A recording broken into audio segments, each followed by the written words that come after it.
Hello, I'm Tara Mills. This is a BBC Newsline special marking the visit of US President Joe Biden. It's his first visit to Northern Ireland and the first visit by any American president since 2013. That was when President Obama came for the G8 summit. We'll be on air for the next few hours to take you through it all, including the president's keynote speech expected to take place in about an hour's time. The trip began last night just after 9 p.m. when Air Force One touched down in Northern Ireland. The President was joined by the US Special Envoy Joe Kennedy as he left the plane. He was then greeted by the Prime Minister Rishi Sunak.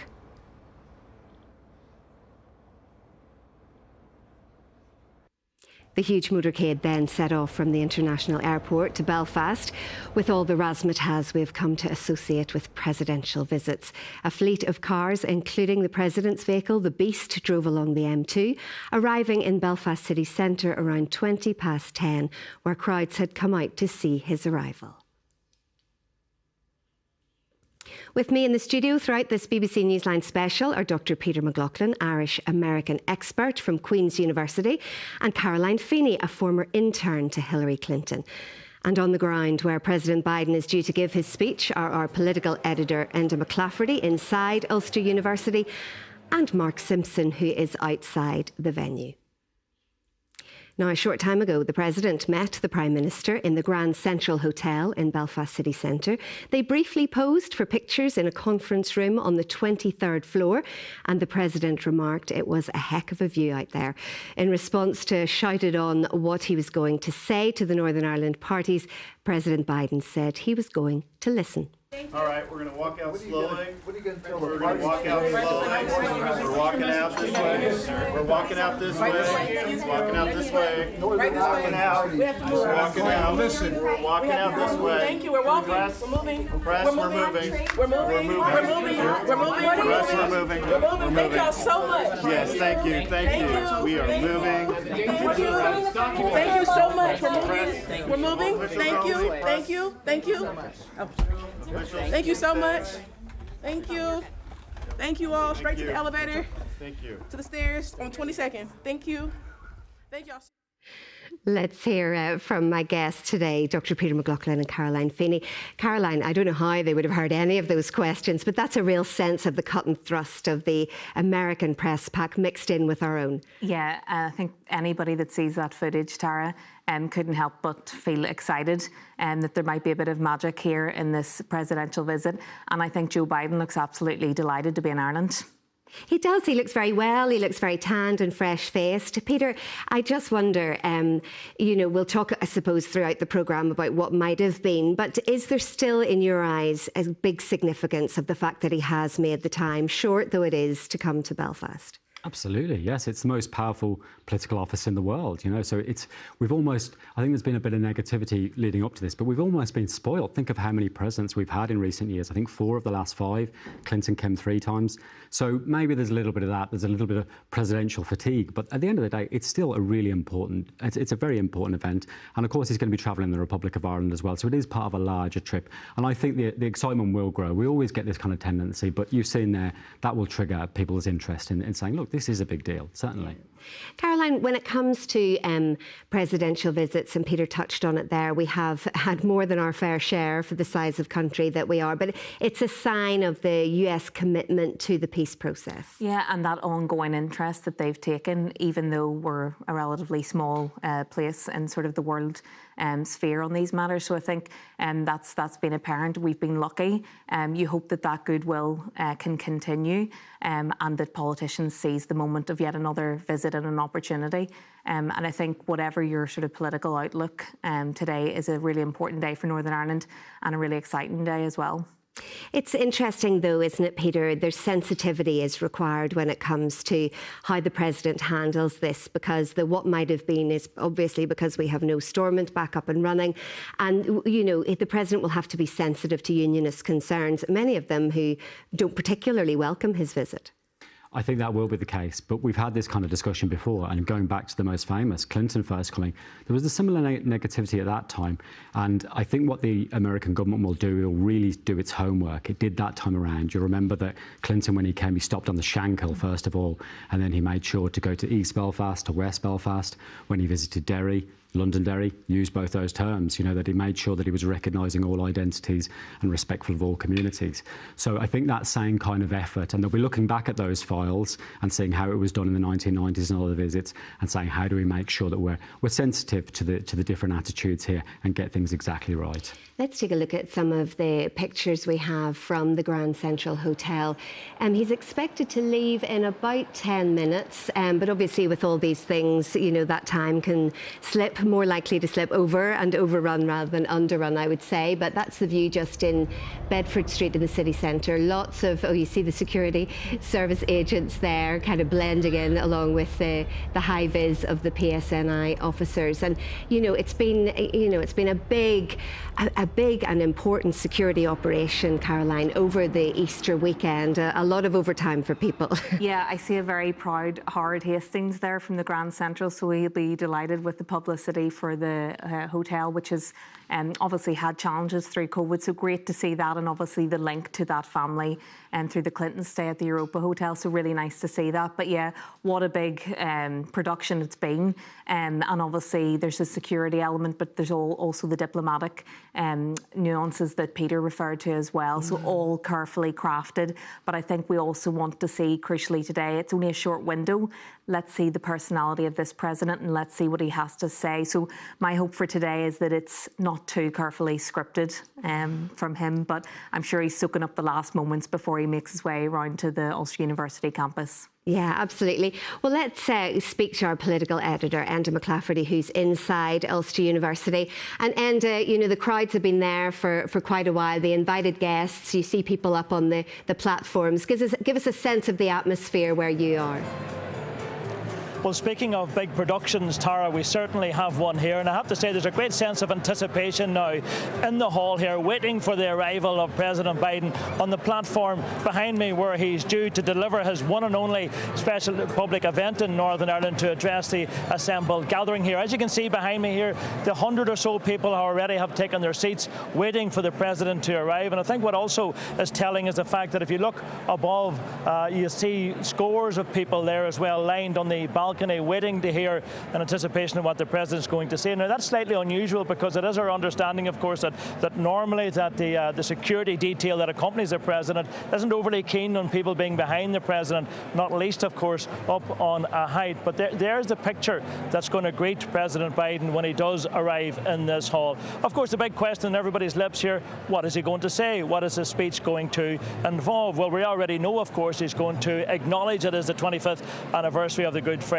Agreement. He's going to talk about the great progress that has been made over the course of the past quarter of a century. He's also going to focus on the economic challenges ahead and how the US can play a part in the future economic development of Northern Ireland. And to that end, of course, he is joined here by the new US Special Envoy, Joe Kennedy, who's also due to address the gathering later. Now, interestingly, Tara, within the past few minutes, our local party leaders got up from their seats behind me here and made their way behind a curtain just off to our right here. They headed off in single file. Presumably the plan is that they're going to meet President Biden whenever he arrives here at Ulster University for some engagement. We're not quite sure what it's going to amount to, if it's going to be long or if it's going to be short, but there's no doubt about it. A meeting is going to take place away from the public gaze here, and it'll be interesting to see from the politicians as to what exactly is said. Absolutely, and we'll hopefully get reaction from you throughout the programme on that, Enda. And I mean, it's an impressive setting, this new building. Obviously, he's come to officially open it. What have the people that you've been talking to there been saying about the importance or the significance of President Biden's visit today? Well, mixed feelings really, because there is a sense here that you can't really assess the significance of the President's visit on minutes alone, because we know, of course, this is the only one engagement. He's only going to spend an hour or so at this venue before heading across the border into the Republic. Many people here make the point, of course, that Northern Ireland is making headline news across the world today. That's because Joe Biden is here talking about the Good Friday Agreement and the political challenges which also lie ahead. Well, a short time ago, I spoke to the former Sinn Féin Finance Minister, Conor Murphy, and I asked him for his thoughts ahead of the speech. Well, I think it's a very positive statement that he's here, that he's come to Belfast, and clearly what we want to hear is his continued support for our process here, for our political process, for getting things back on track and working again, the potential of the Good Friday Agreement being fulfilled, the next 25 years of beyond the anniversary of the Good Friday Agreement, where we're going, and I think importantly in terms of economic development, I think that's going to be one of the mainstays of a speech here to hear. We were in Washington DC over St. Patrick's Week. The amount of goodwill and interest there is here, particularly with the protocol arrangements, is very obvious, and I think he will reflect some of that. So I think there are enormous opportunities with his visit, with the international focus on the 25th anniversary of the Good Friday Agreement. We aren't in a position to take full advantage of them, but we have to take whatever advantage we can. Of course, it's disappointing that the Assembly isn't functioning. The DUP have prevented that, but we need to make sure that we maximise any opportunities from this type of visit.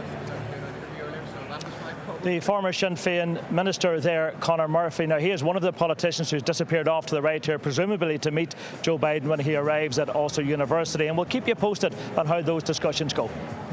And thanks very much indeed. Much more from you throughout the programme. Well, people have been gathering outside Ulster University to see President Biden. Let's go to our correspondent, Mark Simpson, who's outside the venue. Mark, we just saw some of the vehicles getting ready outside the Grand Central Hotel, so I don't think you'll have too much longer to wait. No, and it'll only be about 2 minutes, that journey, especially the speed those American convoys go to come here to York Street. As we know, normally one of the busiest streets in Belfast. Not today, as you can see behind me. The security and police presence is high, but we don't see many ordinary people. Maybe over my left-hand side you can maybe see some people, but I think he's on his way, Tara. He's coming towards me. Mark, he is. He's on his way. And actually, you're talking about ordinary people there. And actually, Bedford Street is pretty packed. There's lots of people. It reminds me very much of the President Obama visit when he came to the Waterfront Hall and people were outside the courthouse, you know, some people waving flags, cheering. So they've set on their way. I mean, I'm laughing because the schedule says it's a journey that's supposed to take 15 minutes. That would be during rush hour. As you say, the speed that those vehicles go at, there's no way he's going to be with you in a few minutes, I would think. But interesting, I mean, such an interesting sight. Just see all those cars together, the cavalcade, the security, the PSNI officers, all in high vis, sort of matching what's going on behind you, and you'll see them all go into full swing very shortly. Yeah, interesting. You saw that Stars and Stripes, that American flag there, one of the people standing beside the pavement there. I spoke to that woman. I thought she was American. She's from Belfast, and she got her Stars and Stripes online. She wanted to show her support for the President and her support for President and the White House for all they've done for Northern Ireland over the years. She described herself as a child of the Troubles. She's now an adult, and she's very, very content with the relative peace that we have, including here in terms of the inner city in North Belfast. This big glass building that President Biden is just about to go into, Tara. When you and I were growing up in Belfast, there weren't many big glass buildings, were there? No, absolutely not. And it's interesting because the significance of the opening of the Ulster University campus and the positioning of that, it's, you know, moves the university from Jordanstown down right bang in the city centre in an attempt to grow the economy. And the university has very high figures of people, of students getting into employment very quickly. I think it's 94% of students within their first year go off and find a job. So I suppose that's going to be the key of what he's going to be talking about today. It's the next 25 years, it's the future, and economic growth at the centre of that. Yeah, I think there are two things to look out for in this speech, which hopefully we'll hear of quite soon. Enda, of course, is going to be looking out for the politics. I think a lot of other people are going to be looking out for the economics. What's he going to say about the future and possible American investment if there is a return to devolution? Is there going to be a new package? We're going to hear from President Biden, as I say, quite soon. Interesting to hear Caroline Feeney say that she hopes he goes off script. I can tell you you, a lot of diplomats are hoping, given his track record, that he stays very much on script. So, Mark, just sorry to cut across you. The motorcade's making its way now. If you know Belfast, it's the bit where you can turn off to go into Castle Court. We're picking up those pictures. So that's just coming up to the junction that will lead down to York Street. So hopefully we'll see the cavalcade make its way towards you very soon. Very interesting. It's slightly fewer people out and about at this stage. Definitely the bulk of people were at Bedford Street. And obviously the crowd really where you are, Mark, is very much security and PSNI officers all out today just to make sure that everything goes as smoothly as possible. Obviously we didn't get word of the visit until quite late. We didn't get exact details until very late. So people's Easter weekend was very much taken up with trying to put into place the route that President Biden was going to take, how this motorcade would get from the Grand Central Hotel round to the university campus, and just to perform that opening and to talk to people. And I suppose the people who are in the room, Mark, suggest very much it's a mixture of politicians past and present. There are lots of people from various different companies. I noticed there a few American and Canadian company representatives in the room, former police officers, the chief constable. So we've got a very big mix in the crowd to hear his speech in just over 45 minutes' time. And very interesting to see that he seems to be going in through a side entrance rather than the main entrance. I suppose all the photographers out here will be very disappointed, but it seems to be this is very much an event made for TV, not necessarily the people of Belfast. And as you can see, very few spectators or even protesters on the streets of Belfast, particularly in this part of the city in York Street. But you're right, Tara, a lot more people outside Bedford Street, outside the Grand Central Hotel. But looking around here on York Street, I would say there are 200 people on the streets, if that, and a lot more media and a lot more police. And it's interesting, Mark, as well, isn't it, that we have this scenario that Rishi Sunak is in town. The Prime Minister greeted him off Air Force One last night, but he's not attending the speech. This is the Joe Biden show. He didn't want to share the limelight today with Rishi Sunak. He didn't want to come next week and share the limelight with Bill and Hillary Clinton. And why might that be? Well, maybe it's because there may be this election coming up next year, which he's expected to fight. I dare say that the audience locally will be important to Joe Biden, but the American audience back home will be just as important, if not more important. And we've had this suggestion that he will run again, although he's not formally announced it, that lovely sequence with the Easter Bunny. So, I mean, are we expecting that here? Do you think, I mean, I imagine most commentators believe he'll not use this speech for that, but he may well use one of the speeches he makes in the South over the next few days, perhaps the one on Friday in Ballina. Yeah, Friday in Ballina may be the time that he does announce. It's not definite, but he may hint yet again that he does intend to run again. At 80 years of age, my goodness, why would he want to do this? Well, I think the Democratic Party want him to do it because if it looks as if Donald Trump is going to be his opponent again, well, he's a proven winner. No matter what age he is, he's beaten Trump before, and I dare say the Democratic Party are very confident that he could do it again. What about unionist reaction to this visit? Obviously, you know, President Biden will have to be sensitive in his remarks. His view would be that Northern Ireland is going to be more successful if Stormont is up and running. That's not everybody's view, so he'll have to be careful to tread the line between perhaps nudging the DUP towards that, but not to be seen to bully them. I'm smiling, Tara, because I've covered all 7 presidential visits to Northern Ireland, and every time I think we've talked about this issue, what's he going to say about the Unionists? As we know, by and large, when American presidents have come here, there's been a problem at Stormont. We're looking out to see what he says, and will he send a message to Unionists specifically, or will he just generally encourage people to resolve their differences and get back to Stormont? It'll be very, very interesting to see what is in his script and whether he does, as Caroline perhaps predicted wisely, he maybe will ad-lib because we haven't really heard anything from him yet, and we're going to get Joe Biden unleashed very shortly. OK, Mark, more from you a little later in the programme, but for now, thanks very much. I mean, that's the thing, isn't it, Caroline? We've heard a lot over the last couple of days in particular about the fact that the President can be accident-prone, and it's so difficult to kind of tread that line in Northern Ireland, and even the most seasoned can you know, have an upset or make some sort of a gaffe. Do you think he'll stay on script, though? I want to see a bit of the warmth and naturalness that we're missing in this particular visit, because it's a different time frame. So Bill Clinton was obviously able to diffuse tensions very quickly by being on the ground at the fruit and veg shop on the Shankill Road, at Kennedy's Bakery in West Belfast, and that diffused tensions, and he sort of seemed accessible.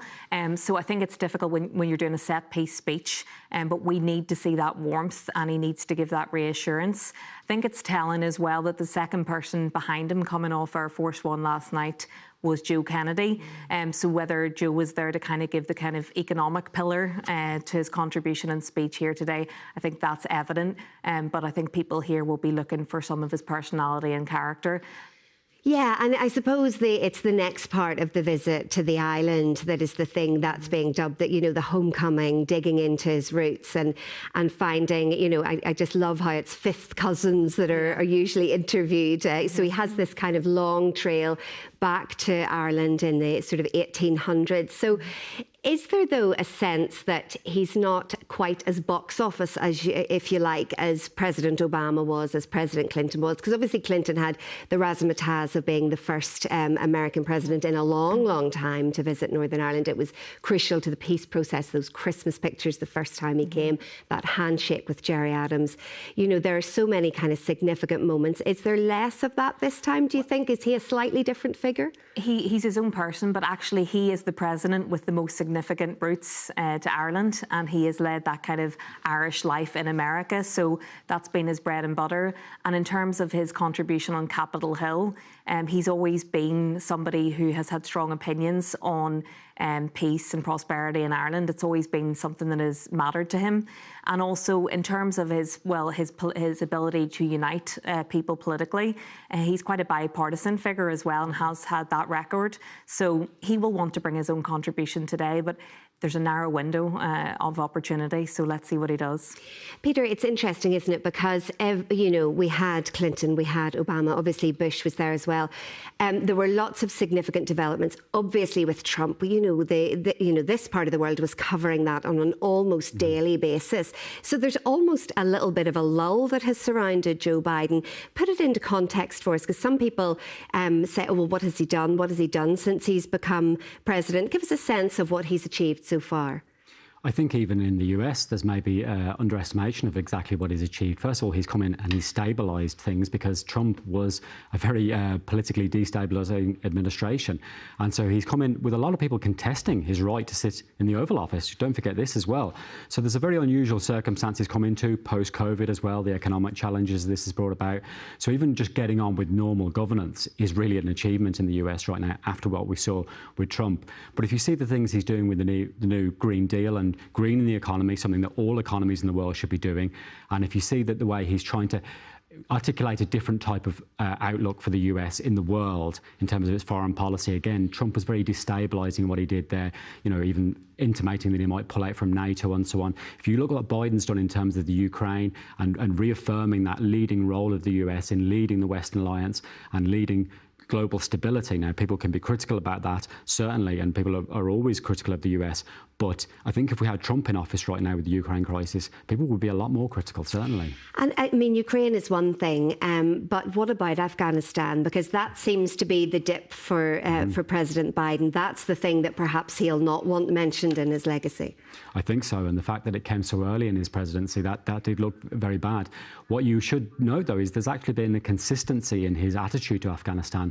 Apparently, even when he was vice president to Obama, he was opposed to the surge in troops that took place in that period, that he already felt at that time that this was a lost cause, that the idea of that we could install democracy in a country like Afghanistan was going to work, whatever the very noble intentions of this and trying to achieve better rights for women and so on, that he already felt at that stage that there'd been a decade of US and UK intervention in Afghanistan, and that it wasn't working. So when he came into office, yes, people will be critical, but then we also have to be critical of the whole episode. What did we really achieve in Afghanistan? Why did we go in there? So there's lots of ways you could look at that, certainly. Yeah, really interesting to hear both your thoughts. Stay with us, more to come from both of you. But let's go to Enda McClafferty now. And the politicians, have they gone into that side room? Because obviously the President has arrived there. What do we know? Yes, they disappeared, Tara, behind a curtain here to our right about 10 minutes or so ago to speak to President Biden. We're not quite sure the format of those discussions, but it was interesting within the past few seconds there. So Jeffrey Donaldson, the leader of the DUP, re-emerged, so we're not sure if they're going in one by one and coming out one by one, or whether there's some kind of group arrangement in there behind the curtain. But those discussions are taking place right now, and it'll be interesting to see if there was any pressure applied by the President on the DUP to perhaps move a bit quicker in terms of their assessment of the Windsor framework, perhaps to get the party back over the line and back into the power-sharing institutions. As you can see behind me here, there's a great sense of, I suppose, anticipation, because they know that the speeches are going to start now within the next few minutes. We know, for instance, Joe Kennedy is one of those who's going to be on the platform here talking about his new role as Special Envoy and how he sees that progressing and how his job essentially is to bring US investment into Northern Ireland. It's not going to be an easy task, because with political instability, of course, that's a big question for businesses out there thinking of coming to Northern Ireland. Can they depend on politics settling down here to such a degree that the systems that are put in place now through the framework will be able to be operated? So that's some of the questions that he's going to face. It'll be interesting to see what he says now. He'll obviously talk up the economic advantages of where Northern Ireland sits right now, but will he steer or will he stray into that political world and reflect on the fact that our politicians are not right now doing their job they're paid to do? My guess is he will steer away from it, which is quite unusual for a member of the Kennedy family to do, steer clear of politics, because no one knows, of course, it runs deep in their DNA. But I think the overall sense here is that President Biden, or indeed Joe Kennedy, will not be doing anything or saying anything here today that might push the process in the opposite direction. So they will be choosing their words, we think, very carefully. And that's the thing. We talked to Mark about this and to my guests in studio a bit earlier. It's going to be a very difficult line, isn't it? Because although President Biden's view would be that Stormont works better if it's up and running, you know, the suspension is damaging to sell Northern Ireland PLC. You know, how much of a balance does he have to strike between expressing those views and not getting unionist backs up? Yes, applying pressure or indeed using his influence, I suppose, is the choice that he has to make. And we know that if he pushes the unionists too far, then there will be a kickback, and that'll make his job all the harder in terms of trying to influence the process here. I'm just looking off to the right, Tara, because I'm mindful that some of our politicians are starting to reappear from behind that curtain. Doug Beattie, the Ulster Unionist leader, has just reappeared. There we have Colm Eastwood just coming out after his talks with President Biden. I can see some of the other party leaders are still in there, so presumably those talks are running on a little bit longer than was anticipated, because we were told initially that these were going to be sort of a brief exchange of words. There was going to be nothing more, in a sense, than a handshake, but obviously it's amounted to a little bit more than that, because the politicians have been in there for the past maybe 10 or 15 minutes. You can probably hear behind me here there's a little laugh going around the room here. I'm not quite sure what that's about, because we know that everything's starting to fall into place now, because we know the speeches are going to start very shortly here. But there was obviously a lighter moment, and I can see, for instance, Michelle O'Neill there,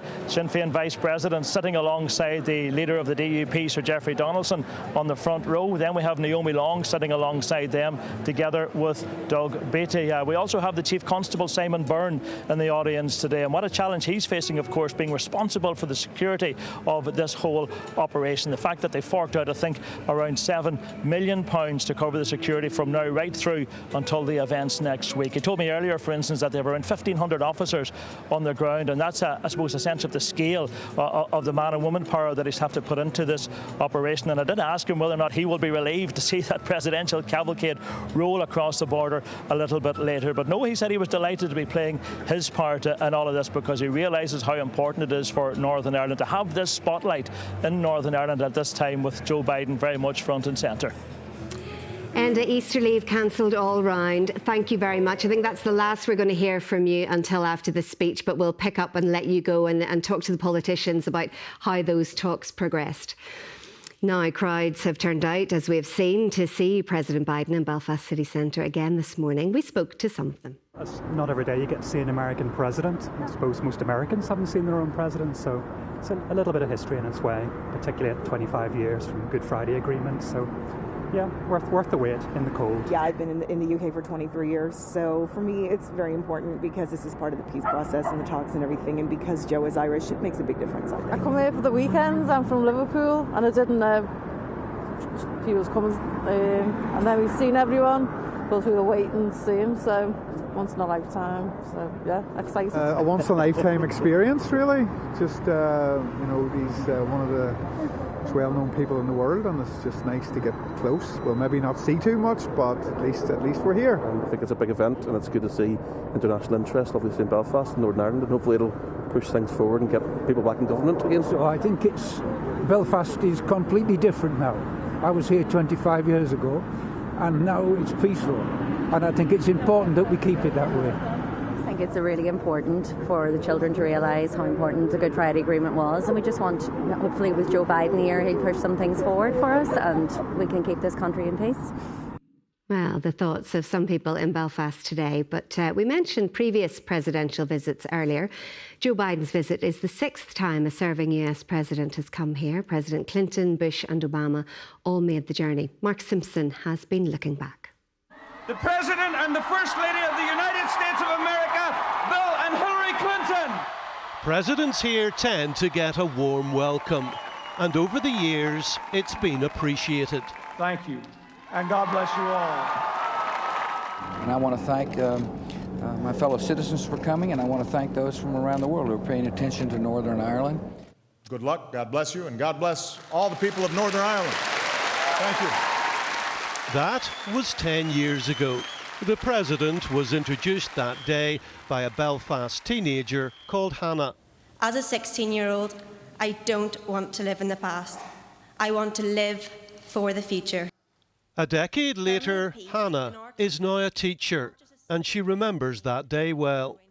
It was just such an exciting experience. It was, amazing to meet, the president when he came, and my grandparents went along too. And I think meeting the first Black president was something, truly special. Of all the presidential handshakes in Belfast over the years, this was the one which made the most headlines. Bill Clinton greeting Sinn Féin's Gerry Adams in West Belfast, at a time when many other politicians refused to even talk to him. It's a very clear symbolic indication to this community that the President of the USA was recognising them, and other communities as well, of course, and also recognising their political representative, who happened to be me. Interesting times. It's funny watching the Obama visit, Caroline. I know you were there, and I was presenting there. I can't believe it's 10 years ago. It's hard to quantify what sort of happened in those intervening years. What was your kind of takeaway that day? Apart from Michelle Obama and some of the young students stealing the show almost entirely, I remember looking to my left. I was in one of the tiered sections, and looking to my left and seeing Gerry Adams and Sammy Wilson in close proximity starting the Mexican wave. So there was a real party atmosphere. That's right. But it was all the eyes on Sammy Wilson to see if he was actually going to do it or not, because there was definitely a little pause. The will of the room made them both do it, and it was that sort of sense of Obama had a real excitement and buzz around him, and obviously that charisma. But I remember Michelle Obama being really inspirational that day too. But again, as you say, can't believe that's 10 years ago. And the one thing that I do remember from that was her speech, because the crowd was all young people. I just remember all the students and a couple of them fainting. They'd been standing for so long, in that kind of background shot. Yeah. But her speech was so much targeted at them. President Obama had done the speech for the outside world, but she was talking from the heart to them about what do you want from the future. I really remember that being just a moment in time. And often, Tara, it is the young kind of school children of the time, of whatever president happens to be, that really capture the imagination. So we remember the lovely two school children at Mackey's factory during the President Clinton's first visit. And then I remember, at that age being 11 years old, 12 years old, people in our school and other schools, we all wrote to President Clinton before he arrived and things like that. So it can really capture the imagination of young people who probably aren't as cynical as some of the rest of us. You know, so that sort of sense of it's a real moment in time for them. And it's great to see Hannah there doing so well and continuing to succeed. But Michelle Obama really speaks to young women in particular as well, doesn't she? Yeah, just a phenomenal moment. When it comes to the visits, as you look back, Peter, what are your kind of moments in time across those presidential visits? It's hard not to emphasise Clinton's impact. It was so monumental in terms of that it may seem kind of schmaltzy now looking back, him coming and turning on the Christmas lights, but people forget, when I explained to my students that the fact that people didn't go out shopping in Belfast city centre because it wasn't safe to do. So it was kind of declaring Christmas has begun, turning on the lights. It's the season of goodwill to all men and women, but also saying Belfast is open. It's open for business and trying to declare normality. That gave a huge boost to the peace process and a hope that there would actually be a deal. It put pressure on our politicians as well to make sure that they weren't going to squander this opportunity when we had such support from the US to try and get a deal. I think it was very important, and obviously Mitchell's role then in terms of negotiating this agreement, absolutely crucial. And it's interesting, isn't it, because that was December 95, then you got to 97, 98, and even in that late night Thursday into Good Friday morning, you know, the phone calls to various different people. President Clinton was the voice on the line from the other side of the world.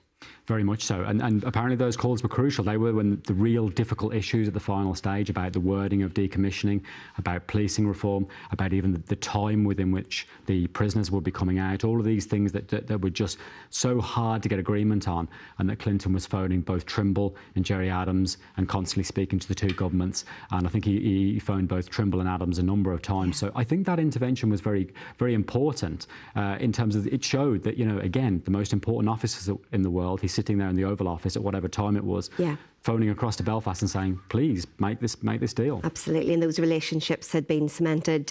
Thanks very much. Let's go to Mark Simpson again, who has a very special guest there in the BBC world. Yes, Harry, you know it's a big story when the BBC political editor Chris Mason is in town. Chris, lovely to see you in Belfast. What are you hearing about what's happening behind the scenes between Washington and Downing Street? So we know that they've had a meeting this morning, the President and the Prime Minister, called a bilateral in the diplomatic language when two leaders meet face to face, or a bilatte as it was dubbed, wasn't it, in Washington prior to this meeting, because there was a sense, I think, that it'd be fairly informal. The President and the Prime Minister have seen quite a bit of each other in the last couple of months, and will do again in the coming months. There was I did pick up a bit of tension on both sides about some of the itineraries of the leaders around this visit. There always is when presidents or prime ministers are visiting, right down to the little details but which matter, you know, the kind of pictures that might appear behind a president or a prime minister, the layout of particular rooms, the exact scheduling of particular meetings, trying to get diaries to tessellate, both about when a visit will happen, but then when individual meetings will happen within a visit. What we're now waiting for, I'm keeping an eye on my phone, is for what's known as the readout of the meetings that you get. And what is always intriguing is that you'll get a readout from both sides, and then it's our job to look through them and try and work out where are the differences of emphasis in amongst all of the diplomatic warm words that are sprinkled throughout all of this.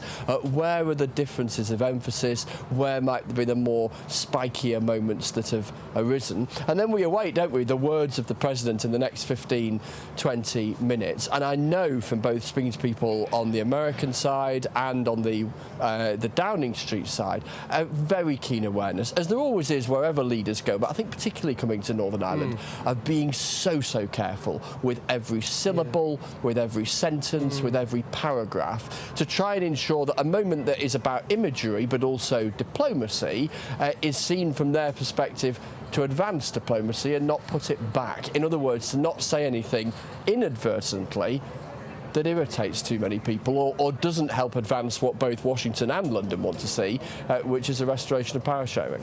How special is the special relationship at the moment? That's the thing, isn't it, that we always obsess around. Yeah, we do. Particularly in the UK, perhaps less so in the US. And actually, quite strikingly, I've just been watching the motorcade making its way through the streets here. And yes, of course, part of the motorcade is about security.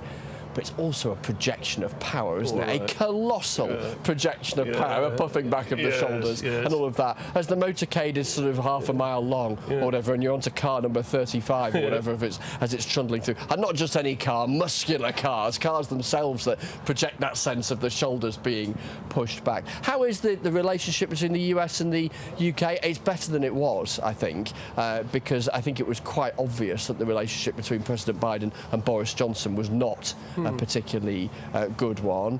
Interestingly, I was on a trip to New York shortly after Liz Truss became Prime Minister. Remember her? Oh, yes. She did a trip to New York to the UN General Assembly, and whilst we were there, the White House put out some remarks that were pretty disparaging about something approximating to the economic strategy that it seemed that Liz Truss was adopting. Now, it didn't make any reference to the UK or indeed to her, but since Rishi Sunak has been Prime Minister, a sense that the relationship is warmer.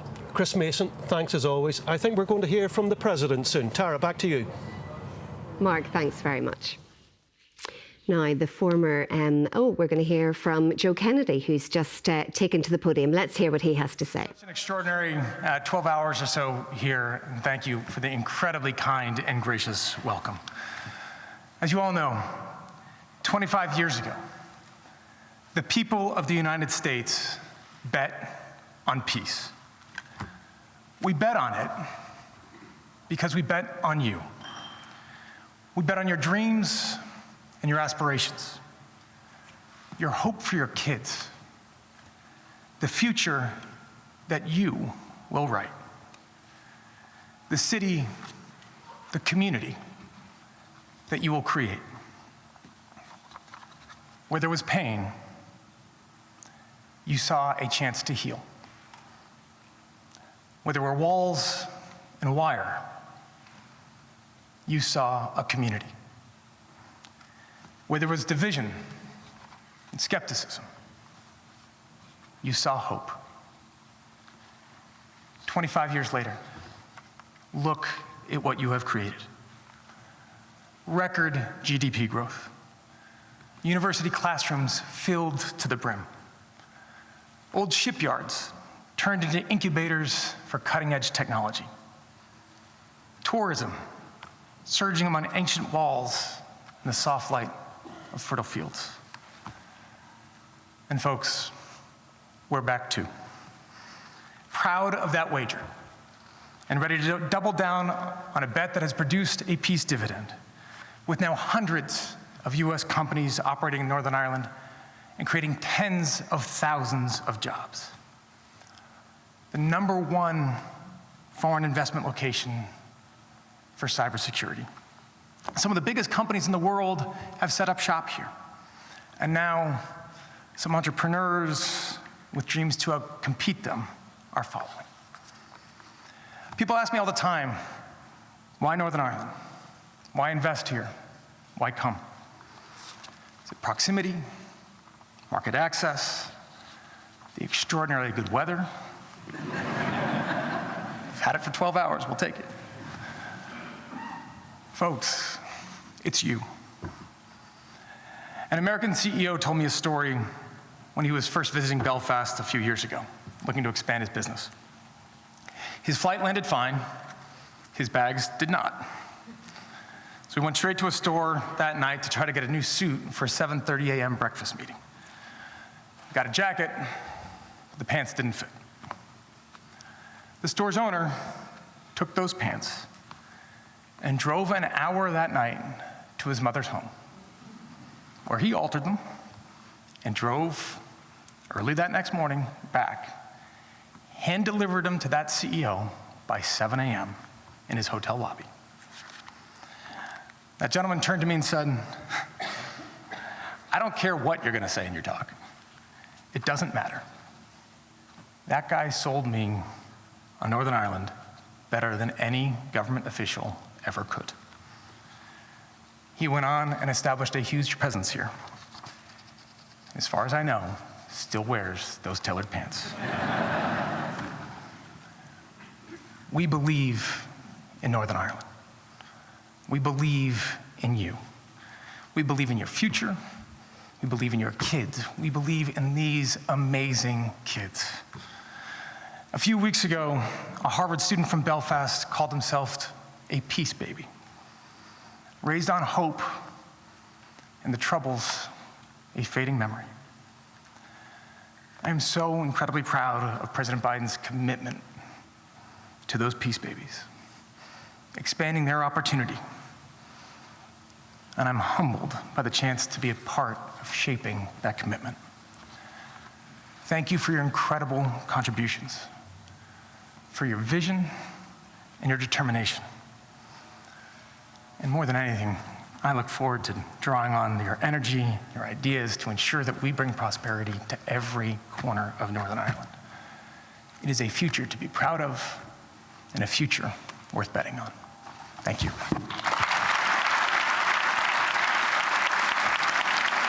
Ladies and gentlemen, Steve Orr, Chief Executive Officer of Providence. Joe Kennedy there, really interesting. Caroline, I love the story about the trousers, but if we stick to the kind of wider economic picture, I mean, that was pitched really at probably the younger generation and that generation that don't remember the Troubles. Yeah, we're not used to hearing speeches in that tone in this part of the world. You know, it is aspirational. It's a very American speech. But isn't it great to have a bit of hope on the horizon? I don't think this is a day for cynicism. Yes, there was the obvious sort of pointer towards young people, but also for the politicians listening closely in the front row there. He's also dangling in front of them the potential of economic investment, which obviously it's a subtle dance, but he's sort of suggesting, you know, if they come together and there's political will there to move forward and to re-establish Stormont, and that there can be investment from the US, but just quite an aspirational and idealistic speech there, but I think setting a nice tone for this morning.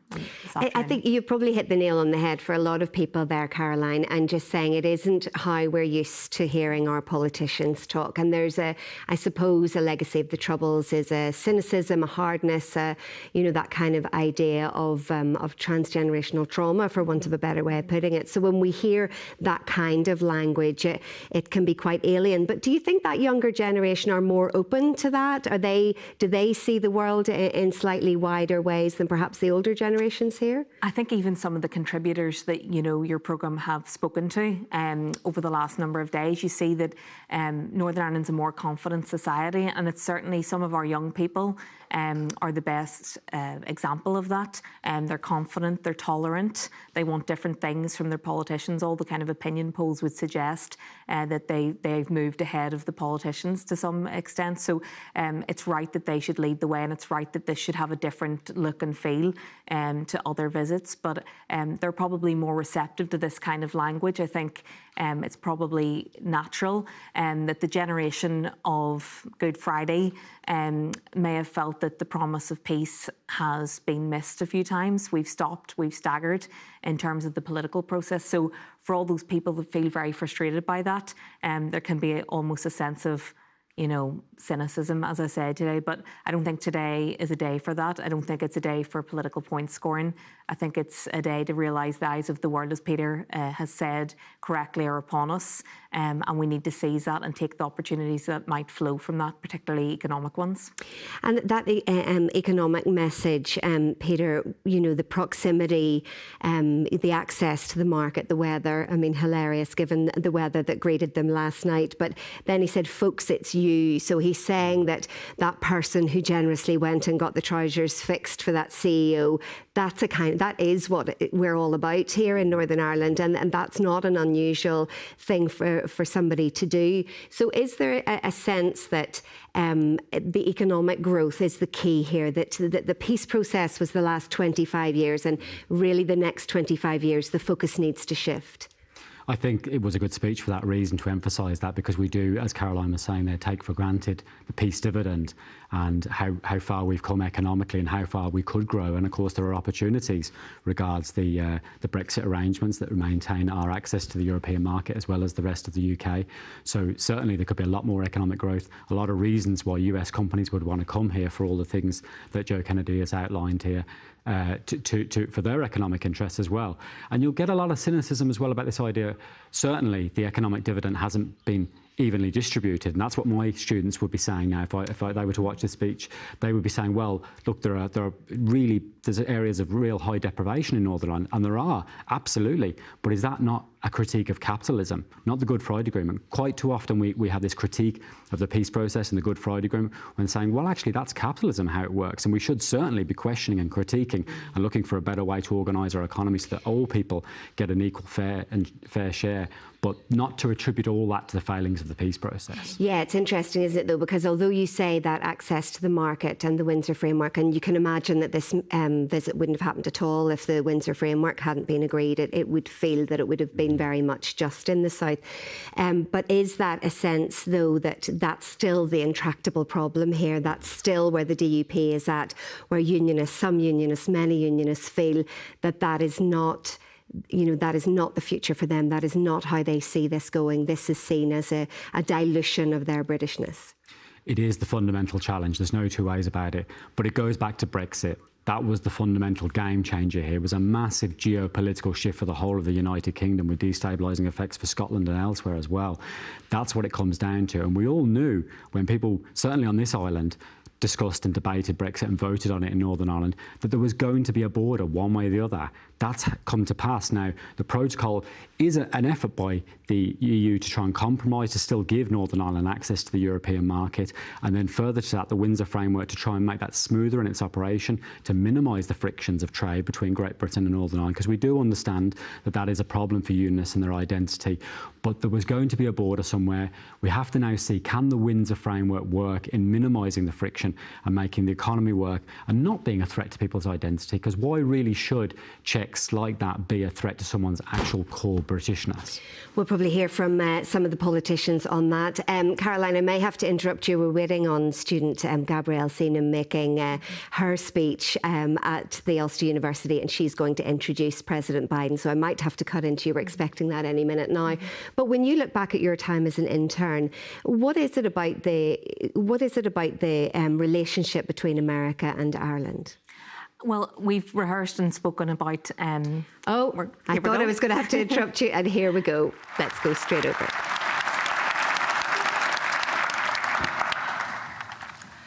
Good afternoon. My name is Gabrielle Seenham, and I'm a recent graduate of Ulster University, and I'm from Banbridge, County Down. Following my studies, I've taken a route of entrepreneurship with support from the Ulster University Enterprise Centre and Young Enterprise NI, with my most recent venture focused on sustainable cork furniture. As we come together today to mark the 25th anniversary of the Good Friday Agreement, I'd like to reflect upon its success in providing everyone here with a sense of ownership, opportunity, and a new beginning.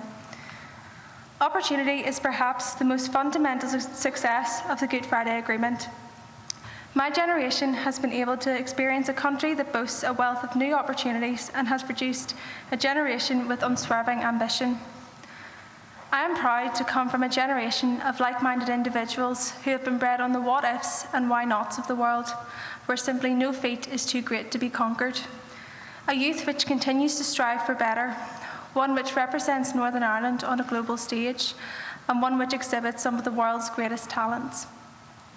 Whilst it is important to recognise the successes we have seen these last 25 years, it is of equal importance to look ahead to the 25 years to come. The state-of-the-art campus that we are gathered in today is a reflection of the confidence placed in our youth, not to mention the organisations that are the foundations upon which this new generation can realise their full potential. My aspiration for the next 25 years is for us to continue to pursue that hope that was devised, but also to approach it with confidence and belief in our proven qualities and capabilities as a generation. It is now my great honour to introduce the President of the United States of America, Joe Biden.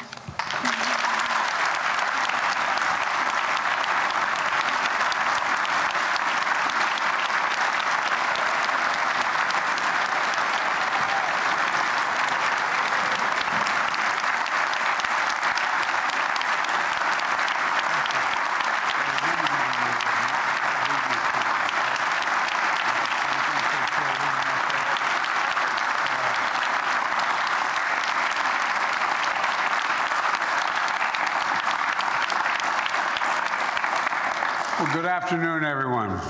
What a great, please have a seat. It's a great honor to be here. I just told Gabrielle that when she's the leading public figure in this country and I show up, promise she won't say Joe who is outside. You say Joe Biden, remember, just remember me, okay? All right. Chancellor Davidson, Vice Chancellor Bartholomew, thank you for hosting us today on this beautiful campus of Ulster University. I came here in '91 in this neighborhood, and you couldn't have a glass building like this here in this neighborhood. I don't think it would have stood up very well. But things are changing. Lord Mayor Black and Secretary of State of Northern Ireland, Heaton Harris, thank you for the welcome to Belfast. And Mr. Speaker and leaders of Northern Ireland's leading 5 political parties, I was honored to welcome you to the White House a few weeks ago, and it's wonderful to see all of you again today. And Ambassador Hartley, thank you for your outstanding work leading our mission to the UK. Ambassador Hartley is an old friend and the former ambassador from Great Britain to the United States. The home of that ambassador and the embassy is along the fence line of the Vice President's residence, which I lived in for 8 years. And the Vice President and I became friends with the ambassador. And his last trip back home before he came back to Washington to serve out the final few months of his term, he told me he was going to bring something back for me. And so I didn't know what he had in mind. But when he came back, we had him over the house. We've spent some time together, he and his wife and I and my wife. And he brought back a book with a photograph on the front of the book. It had been just reprinted, the book, of a somewhat stout British captain in his quarters with a big bulldog sitting next to him. And his name was Captain George Biden, because he used to always kid me and saying, you know, Biden's English. You talk about the Irish, Biden's English. And he told me that he went back and he had the Lord Admiralty, this guy's true story, check.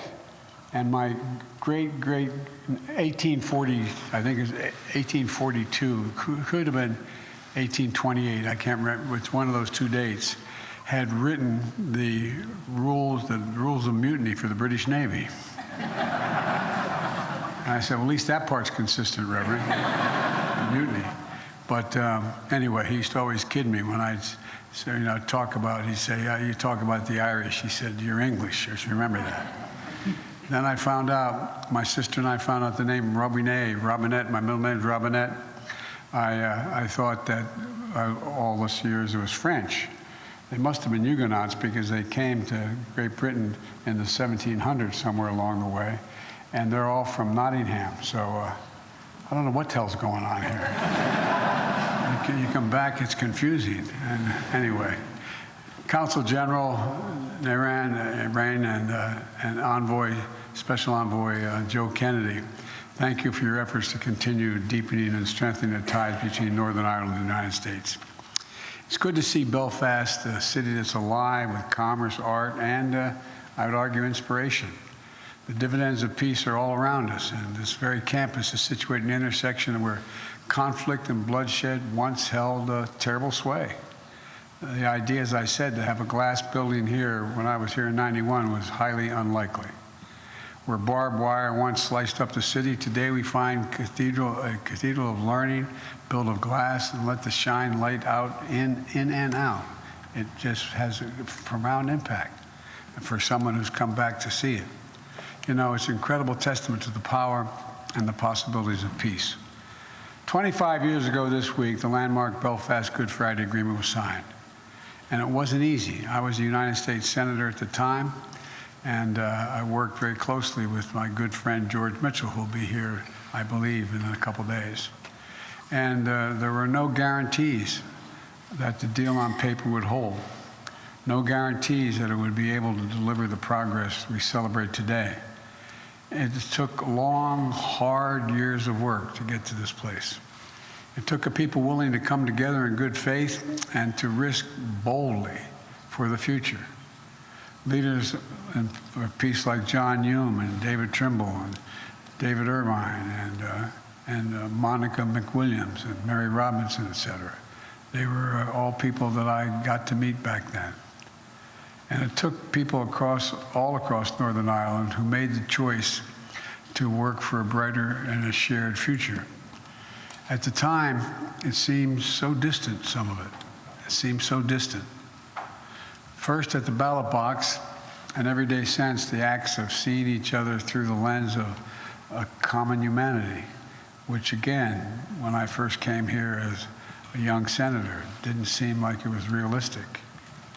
It took pioneering women across all communities and parties that said enough, enough, and demanded change, as well as a seat at the negotiating table, including through the Northern Ireland Women's Coalition. And it took a determined effort of my good friend, someone who embodies the country's commitment to all the people in this region, Senator George Mitchell.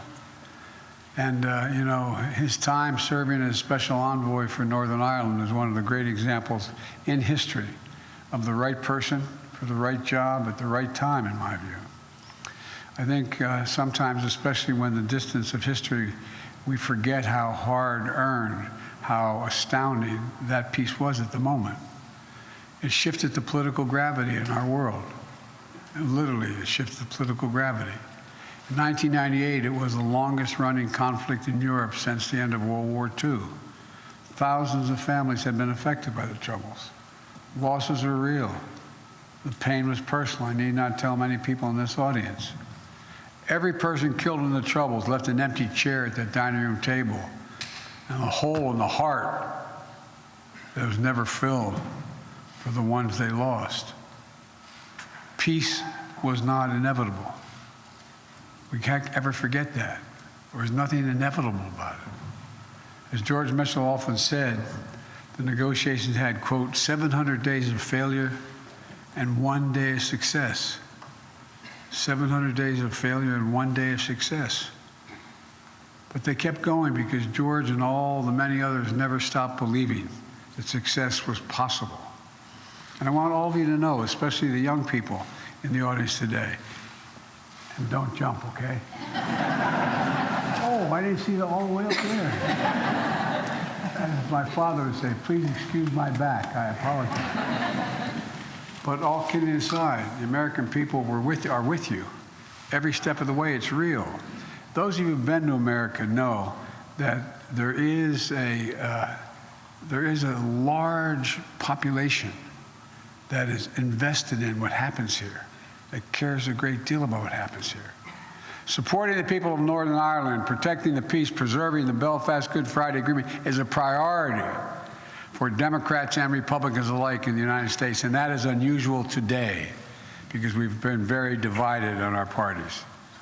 This is something that brings Washington together. It brings America together. I spoke about this with Northern Ireland's political leaders as well as the Taoiseach on our St. Patrick's Day celebration at the White House. It's been the key focus for me throughout my career. I remember working as a senator to see how the United States could support and encourage, bit by bit, any moves toward peace. I got elected in 1972 as a 29-year-old kid to the United States Senate. And it was just the start of it. I mean, it seemed like it was a goal that was so far away.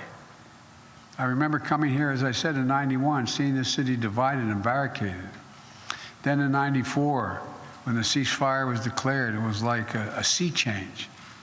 The tide of violence began to recede, hope rolling in. In 1998, overwhelming joy. It's hard to communicate just how deeply invested in your success, the people across the United States are. And those of you who've been there know it. You know it. I'm not making this up. This is real. It's almost people can taste it. The family ties, the pride, and those ultra-Scots immigrants, those ultra-Scots immigrants who helped found and build my country. They run very deep, very deep. Men born in Ulster were among those who signed the Declaration of Independence in the United States, pledging their lives, their fortunes, and their sacred honor for freedom's cause. The man who printed the revolutionary document was John Dunlap. He hailed from County Tyrone, and countless others established new lives of opportunity across the Atlantic, planting farms, founding communities, starting businesses, never forgetting their connection to this island. As a matter of fact, as you walk into my office in the Oval Office in the United States Capitol, guess what? You know who founded and designed and built the White House? An Irishman. No, not a joke. Not a joke. Passing it down generation after generation. Your history is our history. But even more important, your future is America's future. Today's Belfast is the beating heart of Northern Ireland and is poised to drive unprecedented economic opportunity and investment from communities across the UK, across Ireland, and across the United States. The simple truth is that peace and economic opportunity go together. Peace and economic opportunity go together. In the 25 years since the Good Friday Agreement, Northern Ireland's gross domestic product has literally doubled. Double. And I predict to you, if things continue to move in the right direction, it will more than triple. There are scores of major American corporations wanting to come here, wanting to invest. Many have already made homes in Northern Ireland, employing over 30,000 people. And in just the past decade, American business has generated almost $2 billion in investment in the region. $2 billion. Today, Northern Ireland is a churn of creativity, art, poetry, theater. Some of our favorite television shows, the movies are filmed here, as you know. And I understand the star of the recent Oscar-winning film and someone of Belfast barista, James Martin, is here today. James, where are you?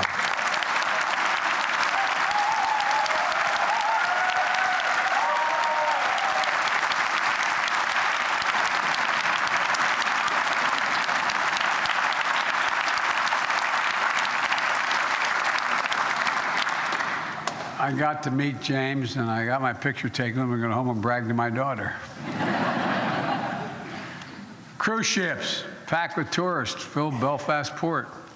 And young people, instead of fleeing for opportunities elsewhere, can see their futures and careers for themselves that speak to unlimited possibilities here. How many of you have heard over the years, those you old, closer to my age, Mom, Dad, there's nothing here for me. I'm going to move. I'm going to leave. I got to go. Well, it's not happening now. So it's up to us to keep this going, to keep building on the work that has been done every day for the last 25 years, to sustain the peace, unleash this incredible economic opportunity, which is just beginning. I promise you. You think I'm joking. It's just beginning. We get this, keep it going. We all know there's more we can do together. You know, there's so much energy and dynamism, especially among young people who are starting their own businesses, blazing their own trails, connecting to the global community of entrepreneurs. And young people in Northern Ireland are on the cutting edge of sectors that are going to define so much of the future. Cyber, technology, clean energy, life sciences. Here in Northern Ireland, programs like Young Enterprise Northern Ireland, helping thousands of young people each year gain skills and pursue their goals as entrepreneurs. That's why I asked Joe Kennedy, my new special envoy in Northern Ireland of Economic Affairs, to help supercharge that work, to bring more businesses, more investment, more opportunity here to Northern Ireland, and help realize the enormous economic potential of this region. Because I know parenthetically, when that happens here, it gives faith to people around the world. If it can be done here, it can be done in my community. Not a joke. The world is changing. It's changing drastically. And it presents enormous opportunity, but also significant dangers. To that end, later this year, Joe's going to be leading a trade delegation of American companies to Northern Ireland. Now, I know the UK's departure from the European Union created complex challenges here in Northern Ireland. And I encourage the leaders of the UK and the EU to address the issues in a way that serve Northern Ireland's best interest. I deeply appreciate the personal leadership of Prime Minister Sunak and European Commissioner von der Leyen to reach an agreement. The Windsor Framework addresses the practical realities of Brexit and it's an essential step to ensuring hard-earned peace and progress of the Good Friday agreements that they're preserved and strengthened. You know, the negotiators listened to business leaders across the UK and Ireland who shared what they needed to succeed. And I believe the stability and predictability offered by this framework will encourage greater investment in Northern Ireland, significant investment in Northern Ireland. I come from a little state where, the state of Delaware and back home, has more corporations that are registered in that state than every other state in the union combined. So I know a little bit about corporate attitudes. All the immense progress we see around us was built through conversation and compromise, discussion and debate, voting and inclusion. It's an incredible attestation to the power of democracy to deliver needs for all the people. And now I know better than most how hard democracy can be at times. We in the United States have firsthand experience how fragile even long-standing democratic institutions can be. You saw what happened on January the 6th in my country. We learn anew with every generation that democracy needs champions. When I went to college, I was a political science major and history major. We were told every generation has to fight to preserve democracies. I didn't believe it at the time. I just thought it was automatic. We had this great democracy. What would we need to do? As a friend, I hope it's not too presumptuous for me to say that I believe democratic institutions established through the Good Friday Agreement remain critical to the future of Northern Ireland. It's a decision for you to make, not for me to make. But it seems to me they're related. An effective, devolved government that reflects the people of Northern Ireland and is accountable to them. A government that works to find ways through hard problems together is going to draw even greater opportunity in this region. So I hope the Assembly and the Executive will soon be restored. That's a judgment for you to make, not me, but I hope it happens. Along with the institutions that facilitate North-South and East-West relations, all of which are vital pieces of the Good Friday Agreement. For in politics, no matter what divides us, if we look hard enough, there are always areas that are going to bring us together if we look hard enough. Standing for peace, rejecting political violence must be one of those things. So I want to once more recognize the way the leaders of Northern Ireland's major political parties come together in the wake of attempted murder of Detective Chief Inspector Caldwell to show that the enemies of peace will not prevail. Northern Ireland will not go back, pray God. The attack was a hard reminder that there will always be those who seek to destroy rather than rebuild. But the lesson of the Good Friday Agreement is this: in times when things seem fragile or easily broken, that is when hope and hard work are needed the most. That's when we must make our theme repair, repair. And in Holy Easter season, this season, when all Christians celebrate renewal and life, the Good Friday Agreement showed us that there is hope for repair, even in the most awful breakages. You know, it helped people all around the world to hope for renewal and progress in their own lives.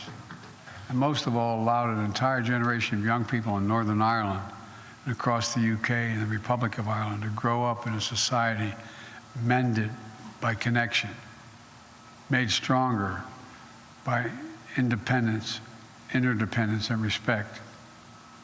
Young people like Gabrielle, who we just heard from earlier. Her success and her opportunities have been underwritten by the Good Friday Agreement. Young people like Jordan Graham, born less than 3 weeks after the agreement was signed in 1998. His whole life has unfolded under the wing of peace which means not quite 25 years of age, he's been able to build an expertise in branding and marketing that he's used to help grow local businesses, support startups, consult for charities.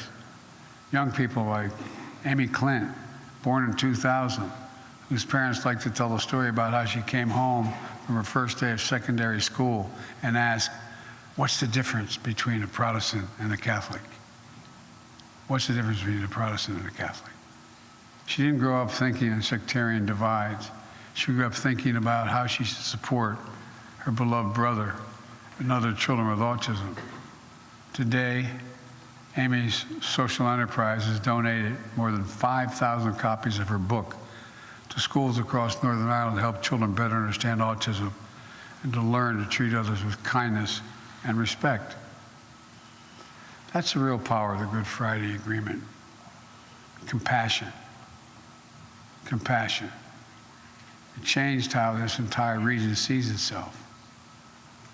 In the words of Morrissey, Belfast's first poet laureate, what's left is dark and quiet, but bookended by light, as when Dorothy opens the dull cabin door and what happens outside is technicolor. What happens outside is technicolor. This place is transformed by peace, made technicolor by peace, made whole by peace. So today, I come to Belfast to pledge to all the people of Northern Ireland, the United States of America will continue to be your partner in building the future the young people of our world deserve.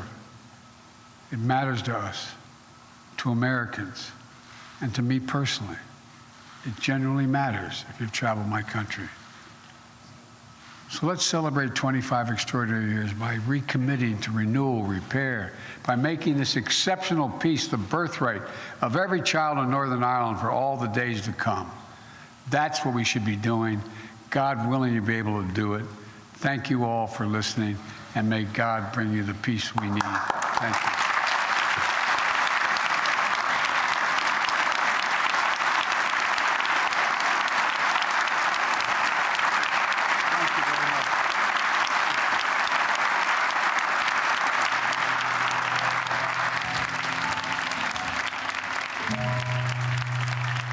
President Biden just finishing off that speech there and getting a fulsome round of applause. It's interesting, the headline writers won't have to look too far to pick out the bits in that speech. Your history is our history, your future is America's future.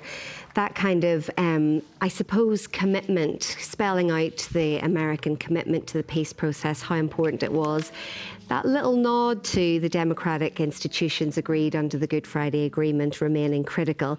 Very careful to say it, not for me to say, but it would seem that it would be better if they were working. And the three strands of the Good Friday Agreement, he touched on that as well. And mentioning DCI John Caldwell and what happened in that gun attack to him, but saying that things are easily broken, but it's when things are broken when hard work and hope prevail. And his overriding theme seemed to be about repair, trying to fix what's broken. I mean, Peter, when you listen to that, what's your kind of gut reaction to that speech today? I think it was a good speech. There will be people, no doubt, in Northern Ireland that will pass across it and try and, pick out things that they would criticise in some way. But I overall think that it was a very positive speech. It was very careful, as you say, there at the end, to kind of speak in favour of democracy. And let's be honest, the Good Friday Agreement created democracy here in Northern Ireland. We didn't have democracy in Northern Ireland until the Good Friday Agreement. So in favour of that, but not criticising or name-checking any of the parties. And who wouldn't agree that we want the institutions working now again? There are difficulties there. We need to compromise and work at that. But who doesn't want democracy working? And I think it was a very good speech in favour of that, certainly. It's interesting. He's just doing some glad handing there, getting some pictures taken, speaking to some of the people who were in the front row.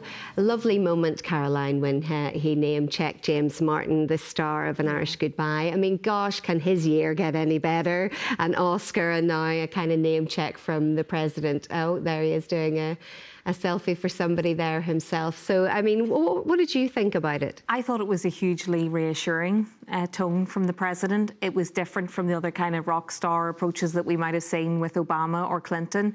But I thought it was sort of timely that he displayed his empathy, because he's a man who's obviously suffered a great deal himself. I thought he conveyed genuine empathy towards victims here. He was very focused on the young people who he looked towards. I think he's almost got that sort of grandfatherly, reassuring, wise approach. He obviously made clear statements of intent around the economy, which will have spoken to a lot of the business leaders that we're now seeing on the screen. He'll be keen to hear more about the detail around that. But his track record, I thought, was interesting. He was at pains to point out that he is somebody that over many years has had an interest in this place. And I think the analysis perhaps over the last number of days has been that, you know, he's only, you know, dipping his toe in the water in the north and he's focused on his relatives in the south. But actually, that just diffuses any of that cynicism, because he's spoken about being in your neighbourhood in 1991 in terms of being near this Ulster University campus. And he's also spoken about, he's aligned himself quite strongly there with George Mitchell and his work with him over many years as well. So he pointed to his track record, I think, subtly to demonstrate he does care about this place and has cared about it for a number of years. Really good to see him recognising the contribution of the Women's Coalition, Tara, as well. Yes, that was interesting, wasn't it? Because he made a point of name-checking women, Monica McWilliams, the Women's Coalition, saying that women at that time demanded change, but also demanded a seat at the negotiating table. Yeah, and I think we can underestimate the climate that many of those brave female politicians faced during the late 90s. It's transformative now because we see, you know, females in key prominent roles in political parties here. But at the time, we know they had to overcome a lot. Yeah, a hug again for James, the real man of the moment. They'll be getting some pictures of that, no doubt. Yeah, it's great to see people just enthusiastic and soaking it up while they can. Yeah, but I mean, Monica McWilliams is there today, and I imagine we may There's Monica now, from just her. to the far left of the screen. She's coming in there. Oh, yes, so she is. And we may well hear from her live a little bit later on once she's spoken to the President. But I suppose that's the thing. I think it was on yesterday's coverage that, you know, she was talking to some young people who were, you know, post-Good Friday Agreement children, and they were astonished to hear some of the treatment that her and her Women's Coalition colleagues, the mooing and the kind of misogyny that they had to face. You're thinking about people like May Blood, who very sadly are no longer with us, who composed themselves and conducted themselves in such a dignified way during that whole time. And of course, we know that the female vote was key to bringing the agreement over the line. They campaigned heavily right across Northern Ireland for the yes vote, and they were very significant players in that. So great to see Monica getting the recognition she deserves today. Peter, I thought it was interesting. He was quoting George Mitchell on this. You can have 700 days of failure, but one day of success. It's just that one day of success that was needed for the Good Friday Agreement. And he also pointed out what many people have been talking about over the last few days, that it's one of the few things that the parties in Washington now agree on, that America agrees on, that there's agreement on trying to maintain the peace here, and that Northern Ireland won't go back.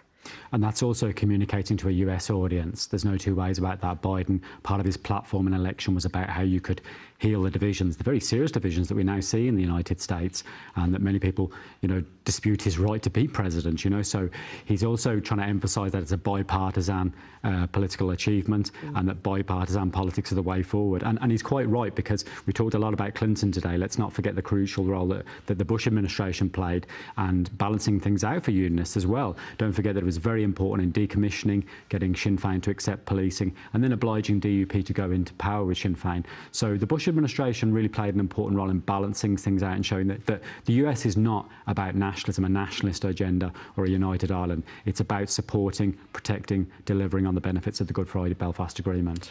And it was interesting that he was able to, you know, Caroline's already touched on this, that long career. He was a US Senator at the time of the Good Friday Agreement. He came here in 1991. You know, that kind of sense that you couldn't have glass buildings. I mean, obviously, you know, we had some windows and they were very often put in, but we wouldn't have had anything like that structure that has been built there, that this event is taking place in today. So that sense of his kind of gravitas and his experience, that this isn't just something new for him, Peter, isn't that right? I think there's also, implicit references to his own personal background and the kind of tragedies, the adversity he's had in his own life, the loss of his first wife and a young daughter, and then later on one of his sons as well. So all of that kind of thing, again, maybe Americans will be more aware of that, that's being signalled there. But yes, I think you're right that it does create, and I think echoing what Caroline said earlier, that the kind of grandfatherly role that coming, you know, with the wisdom and everything he's seen in the US and the divisions and you know, his role as in foreign policy in terms of the Senate long before he was vice president. You know, he's seen these tragedies throughout the world and experienced them personally. I think it's genuine. OK, thanks, both of you. Let's bring in Enda McClafferty, our political editor, who's in that hall. Enda, we're still seeing the pictures. I think it's going to take quite a while for President Biden to get out of that room. There's lots of people want to talk to him. I think this is as close as what we're going to get, Tara, to a walkabout in Northern Ireland. It's not going to happen outside. This is where it's at, and it has turned into basically selfie central here. Joe Biden obviously posing for photographs with lots of people as he's moving along the front row. Even spotted him taking a selfie himself along with somebody. So he is, if you like, pretty popular right now. He managed to deliver a speech which seemed to hit all the right notes with the people in the audience here. Very shortly he's going to be moving along to our local political leaders. It'll be interesting to see the reception he receives there. You can see already he's been swamped by the people here now, mushing their way to the front to get a close-up with Joe Biden and to get a picture with him. And I have to say, I think in his speech it is very much pitched at reminding people about what exactly is at stake here. Democracy, he said, cannot be taken for granted, making it very clear about what happened 25 years ago and the great risks that were taken back then by the architects of the Good Friday Agreement. He name-checked John Hume, David Trimble, David Irvine, and indeed some others who took big risks back then in the interests of peace. And what he said that democracy needs champions now to do the same. And he went on to talk about the importance of renewal and repair, because in his mind it was pretty clear democracy is broken in Northern Ireland right now because we do not have a functioning executive. Now, while he didn't name check the DUP, I think it is pretty clear who he was directing those comments at in terms of getting things back up and running once more. It will also be interesting to hear what he had to say to politicians behind the scenes, because we know what he said publicly, but of course what was the message he delivered to those party leaders behind the scenes before he got to his feet to make this speech. And I mean, he made those comments about democratic institutions agreed under the Good Friday Agreement remain critical. It's not for me to say, he said, but it seems that a working government is essential and hopes the executive will be restored. Do you think he pitched that correctly? There wasn't anything that unionists would take great exception to in those comments, were there? I think he was tiptoeing his way through a minefield today, Tara, because he is well aware of the potential of him saying something, of course, that was going to drive the process backwards. And he was very careful to choose his words carefully, pushing, if you like, unionists, the DUP to a point, but not pushing them too far, making the case that what's at stake here are the institutions. When they're back, that will lead to economic prosperity. He says that is going to be key in the final equation in all of this. And very shortly, I think he's going to be coming along the line where he will be shaking hands with the DUP leader, Sir Geoffrey Donaldson.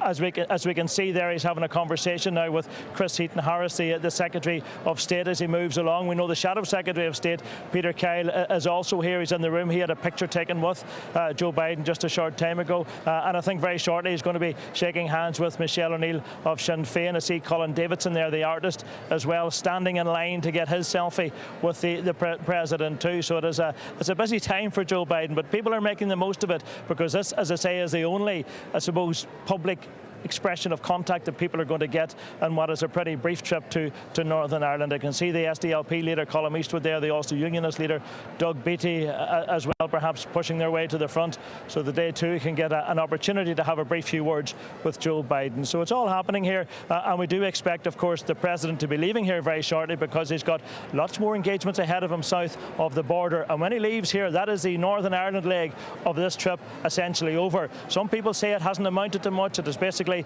an hour or so of a public engagement, but others, of course, make the point that you can't measure the significance of this in terms of minutes. This is about bringing international spotlight on Northern Ireland, and Joe Biden achieves that in spades. And Joe Biden just talking to Michelle O'Neill there, and someone taking a quick picture. I just wonder, I mean, you talked about his trip to the south, and you know his Irish roots are obviously very important to him, but there was a little bit of a nod there on the English side of the family that he doesn't tend to talk about too much. Yes, the Ulster Scots, as he referred to, played such a crucial role in the birth of America, talking, of course, about the proclamation being printed by a Tyrone man, and very much Ulster Scots was a tradition that was front and centre, as we know, throughout American history. And I think that was maybe an attempt by Joe Biden to reach out not just to nationalists in the room, but also to unionists, to reflect on the role that they have played in the past, and, of course, emphasising the role that they need to play, perhaps, in the future. So I think he was trying to tick a lot of boxes here because he knows, of course, the diverse makeup of the audience in front of him, and he wanted to leave here with a sense that he managed to hit all the right notes with the people in the room here. As you can see there, I think he's just moving along. Is that Michelle O'Neill he's just spoken to, and he's moving along now, speaking to some business leaders, I think, who are also front and centre of the audience. And what a role James Martin played in all of this, of course, upstaging almost the President for a brief moment or two whenever he was singled out by Joe Biden because of his recent success at the Oscars. And I think James milked it, that moment, his moment, if you like, to shine. But it was a lighter moment in what has been a pretty serious speech, I think, that the President was determined to deliver here, to get that message across about the importance of democracy and the importance of protecting the institutions, of course, which were born 25 years ago. And interesting, and you know, his ancestors left these shores many years ago, but he was quick to point out that, you know, with the help of American investment, that there are unlimited possibilities here, and that young people don't need to say as much as they did in those years gone by, oh well, we need to go elsewhere to find work. Yes, and that reflected as well in some of the figures today, talking about the 230 American companies which are set up in Northern Ireland, the 30,000 people who are employed here in those American companies, and talking about this very much being an upward curve, the fact that the potential is now there because of the Windsor framework for what the President says was significant long-term investment in Northern Ireland, an opportunity which he says needs to be grasped by our political leaders. So you can see the direction he's heading with that, and the very fact that he was joined on the platform by young entrepreneurs, very much the future of Northern Ireland, giving them their place on such a significant day, I think was key to how all of this was put together.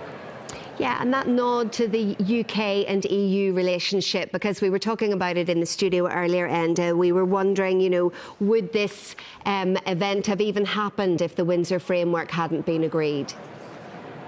Yes, that's very true, because we've been in a very different place. The fact that we have the Windsor framework agreed, the fact that we now have it gone through Westminster, it was voted through, of course, it's now very much set in stone, if you like, although there are some difficulties there which the President acknowledged needs to be sorted out, and sorted out, he said, interestingly, by Brussels and London. So there is still work to be done, but as he said repeatedly, the prize is so great that it's worth redoubling those efforts to get this essentially over the line. And just your take on the fact that Rishi Sunak is in town, but he wasn't at this speech. Yeah.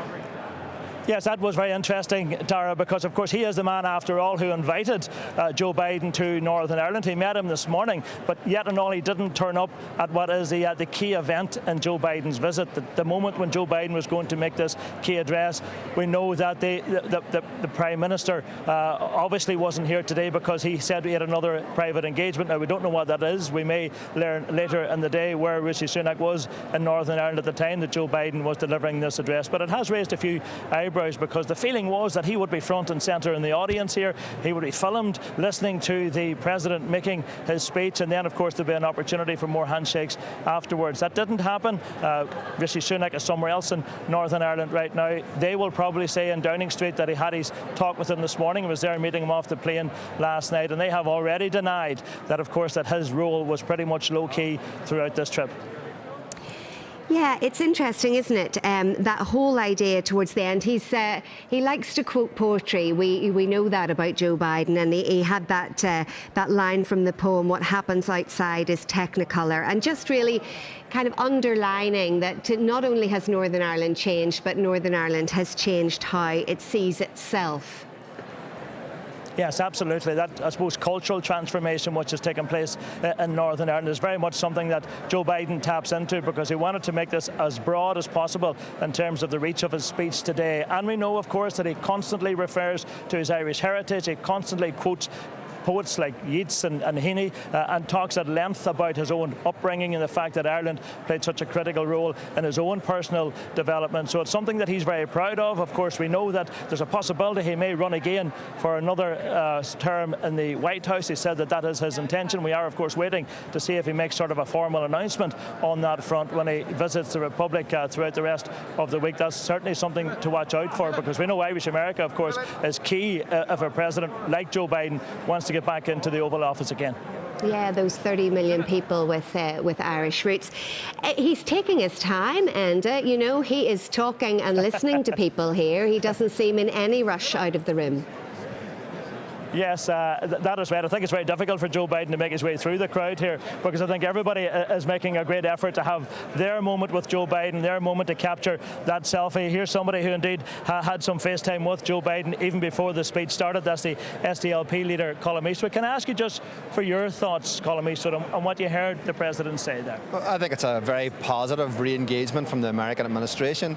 Joe Biden, of course, is somebody who's been a supporter of our peace process before it even existed, way back in the 70s, when he was a founding member of the Friends of Ireland caucus in Congress. So he's again saying today, get your act together really, and we'll help with investment. And him appointing Joe Kennedy as an economic envoy is a big sign of that. Are you surprised he didn't single out the DUP? So Jeffrey Donaldson is in the audience here. We know it's the DUP's boycott which is holding everything up. Well, I think everybody understands that. Everybody knows what the problem is. What we need is political stability here, so that we can attract these jobs that Joe Biden has talked about. It's very difficult to do it without political stability, but we do have an opportunity now to trade into both markets unencumbered. Other parts of the UK would take their right arm off to have that opportunity. So what the Americans have said today, what the President has said today, is they're here to help, but we have to grasp the opportunity. Tell us about what happened earlier behind the scenes here, because I know there was some engagement between the President and the party leaders. What did he have to say? Well, again, he talked about the opportunities of investment, and I reminded him that John Hume used to say that the best peace process was a job, and he agreed with that. And what we also reminded us that we need political stability and institutions working to maximise that opportunity. Were all the party leaders in the room together, or was it a one-to-one opportunity? There were one-to-one short meetings. And you don't know, for instance, what was said to the DUP leader, Sir Jeffrey Donaldson? Did you get a word with him whenever he re-emerged? No, I haven't heard exactly what was said to Jeffrey, but I think what the people are saying to Jeffrey is it's time to get back to work. Where does this leave us now, do you think, that we've had this big visit today by the President? It didn't happen at Stormont, of course. There was great anticipation that there was going to be maybe an attempt to address MLAs in the Assembly chamber. That didn't happen. For some people out there, this is seen really as a missed opportunity. Do you see it as that? Well, I think the biggest missed opportunity is for the people who are languishing on hospital waiting lists, who can't get access to the health service because we don't have decisions being made by locally elected politicians. This is a very positive thing today, the fact that the President is here at all. Lots of countries around the world would love to have that. It's a recommitment from the American administration, and I think we should take the opportunity. Colm Eastwood, we'll leave it there. Thank you very much indeed for sharing your thoughts with us. And there you have it, Tara, the views of Colm Eastwood. I can see Chris Heaton-Harris, the Secretary of State, just below us here, and I think he's going to be making his way up to our platform very shortly. We're also hoping to hear, by the way, very soon from the DUP leader, Sir Jeffrey Donaldson, and what he had to say and what the President indeed had to say to him in that meeting prior to the President's speech on the platform. And thank you. We'll come back to you as soon as we hear what you've got for us. Naomi Long now getting her little bit of time there, Caroline, the Alliance Party leader. I noticed that, I think that's the back of Kate Nicholl's head as well. So that seems to be the kind of Alliance contingent having their conversation with him. Yeah, and then just coming in the shot on the left is the Vice-Chancellor of Queen's University Belfast. So a great day overall for the higher education sector and good engagement. Certainly a man who's in no rush to leave the room. So I think it dispels any of those myths that he was here to do something quickly and go down the road to where he favoured. He really seems to just be taking his time and engaging there very genuinely. Yeah, I mean, Peter, it's obviously Ulster University's Day. Sorry to bring that up as a Queen's academic, but you have your week next week. There are things happening then. But to have both Vice-Chancellors there from both universities, there they are both together talking to Joe Biden. I mean, it's quite a moment. It is quite a moment, and yes, it's a great thing for Belfast having the new campus open here. The one thing that might be suggested, I'm surprised that Colin Eastwood wouldn't use the opportunity, obviously not going to gripe on a day like this, but it goes back to the early civil rights movement, that one of the causes of the civil rights movement was the fact that the second university didn't go to Derry. So I'm sure there'll be people in Derry and other parts of Northern Ireland, or Londonderry as well, the people there thinking, well, a lot of the focus is on Belfast, and that's unfortunate that he couldn't do more trips, and it's unfortunate that, you know, we don't have a situation where our education and our economy is more spread out. It goes back to the point I made about the issues of capitalism. But I think it is an important thing that either way it's celebrating a economic development for Northern Ireland. It's just unfortunate that he hasn't had more opportunity to go to other parts of Northern Ireland, to maybe go to Derry, Londonderry, to Fermanagh or elsewhere. Yeah, Caroline, that's one major issue here, isn't it, though, that this didn't happen at Stormont? Yeah, the thing is, though, of course, he's building momentum for what is to come next week in terms of the Good Friday Agreement 25th anniversary celebration. So there will be more visitors from key players from 1998, and it's my understanding that they will move outside of Belfast at points during those visits as well. So that's important. It sends out a key message, as Peter's saying, that we're not just Belfast-centric. So that's going to be an important focus of next week as well.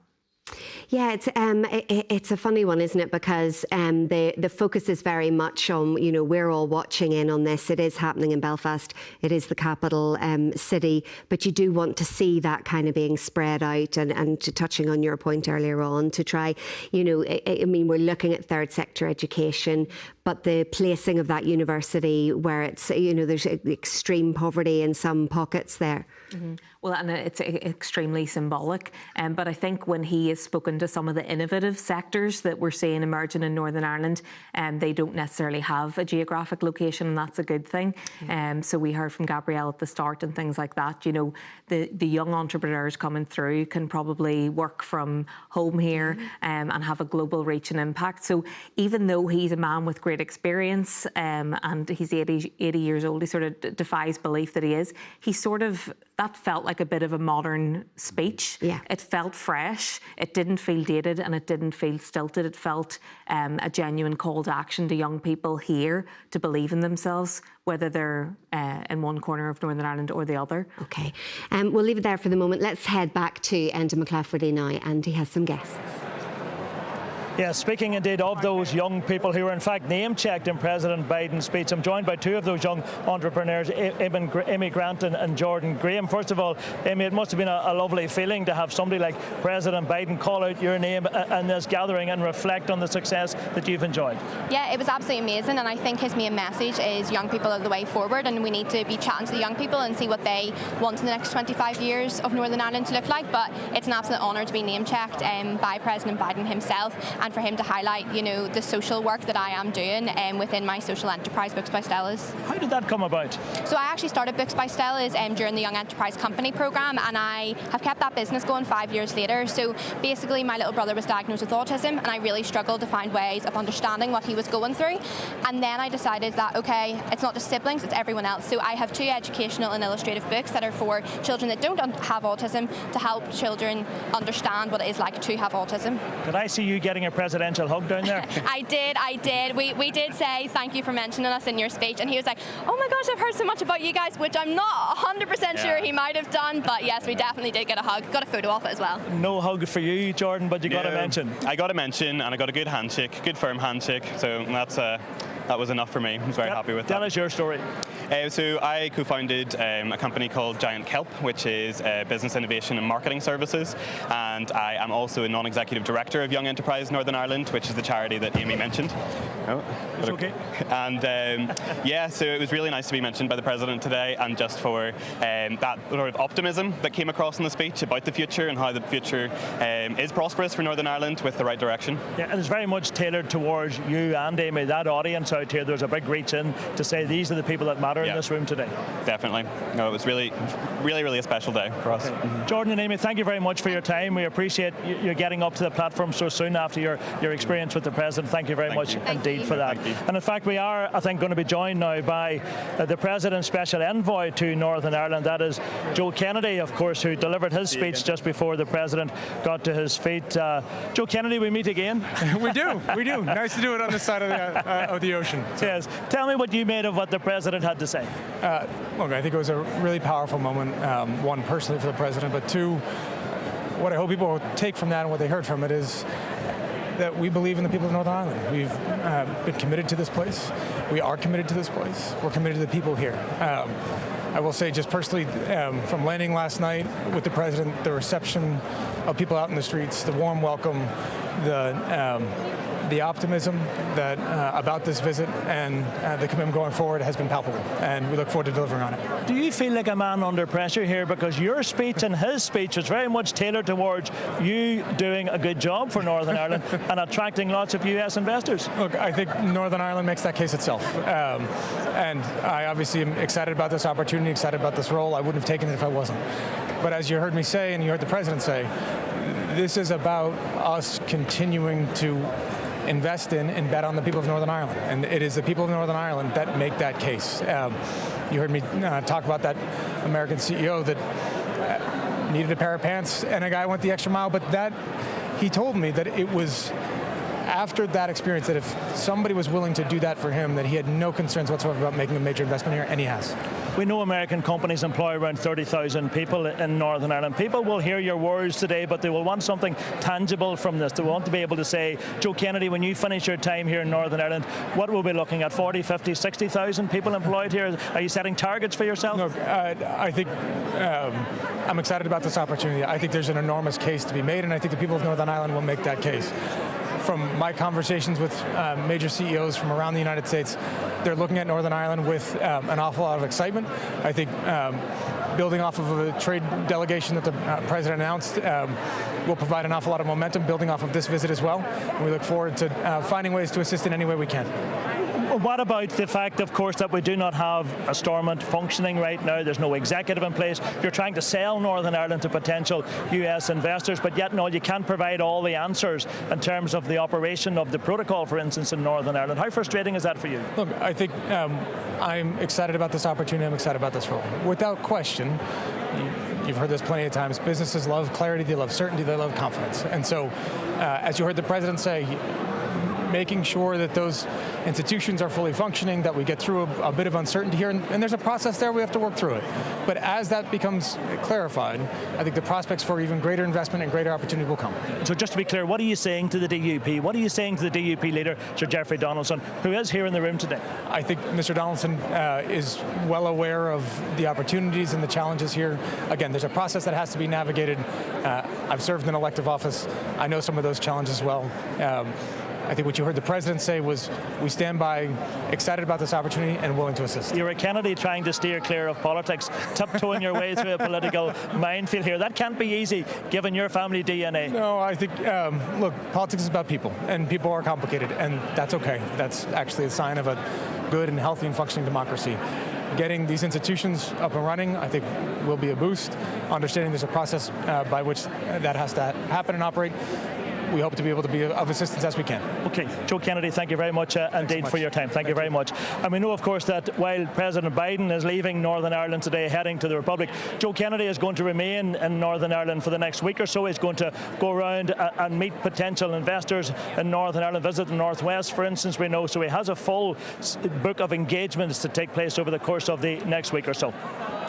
Enda, thanks very much. More from you in just a minute. Let's stay with the economy for now. It was interesting because sometimes, Peter, we have this argument or discussion or debate about just how crucial inward investment from the States has been. Obviously, I think we know that with the Celtic Tiger and everything that happened in the Republic, but he was quite specific in saying 30,000 people employed here in American companies, 230, I think he said, but spending $2 billion in the region over the last sort of time frame.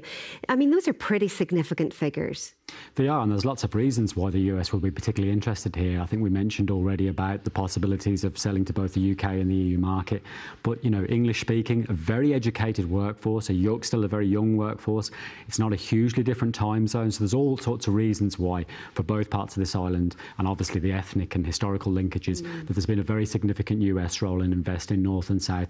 So there'll be a lot of emphasis on that on the Republic of Ireland now in what we see in the next few days. And it is a shame that we've missed out on it. So it's good that Joe Kennedy mentioned our special pants. Hopefully we'll be having a few Americans coming specifically to buy them from here, and that will boost the economy.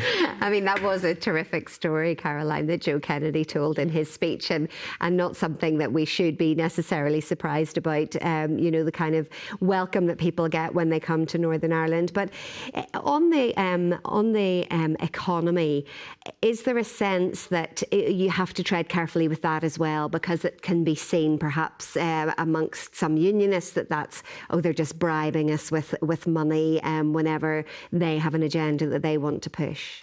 I think that if there is any agenda, it was sort of pursued subtly today. It wasn't sort of wagging the finger sort of stuff. It was given time and space for the local institutions here to sort of consider the Windsor framework and hopefully get back to work. So there was that sort of subtle call to respect democracy, to respect the opportunity of the 25th anniversary. But I don't think it was a carrot and stick approach. But I think any sort of savvy politician would buy into the idea coined by one famous person, it's the economy, stupid. So, of course the economy matters. It matters to every politician. And actually, you think about our politicians in the room today, they are already having, in the back of their minds, the election at the forefront of what they do. And knocking doors, etc., will begin shortly as well. So surely they know the economy is going to be front and centre of the minds of every door that they go to, particularly in the context of a cost of living crisis that has been very difficult. Yeah, although I think there was an expectation a few weeks ago that we would have something, perhaps from the panel that the DUP set up about the Windsor framework, but that's looking less and less likely now. So the context of this visit really is about elections happening here locally on the 18th of May, but obviously also looking at President Biden's future and what's going to happen in terms of the US elections next year.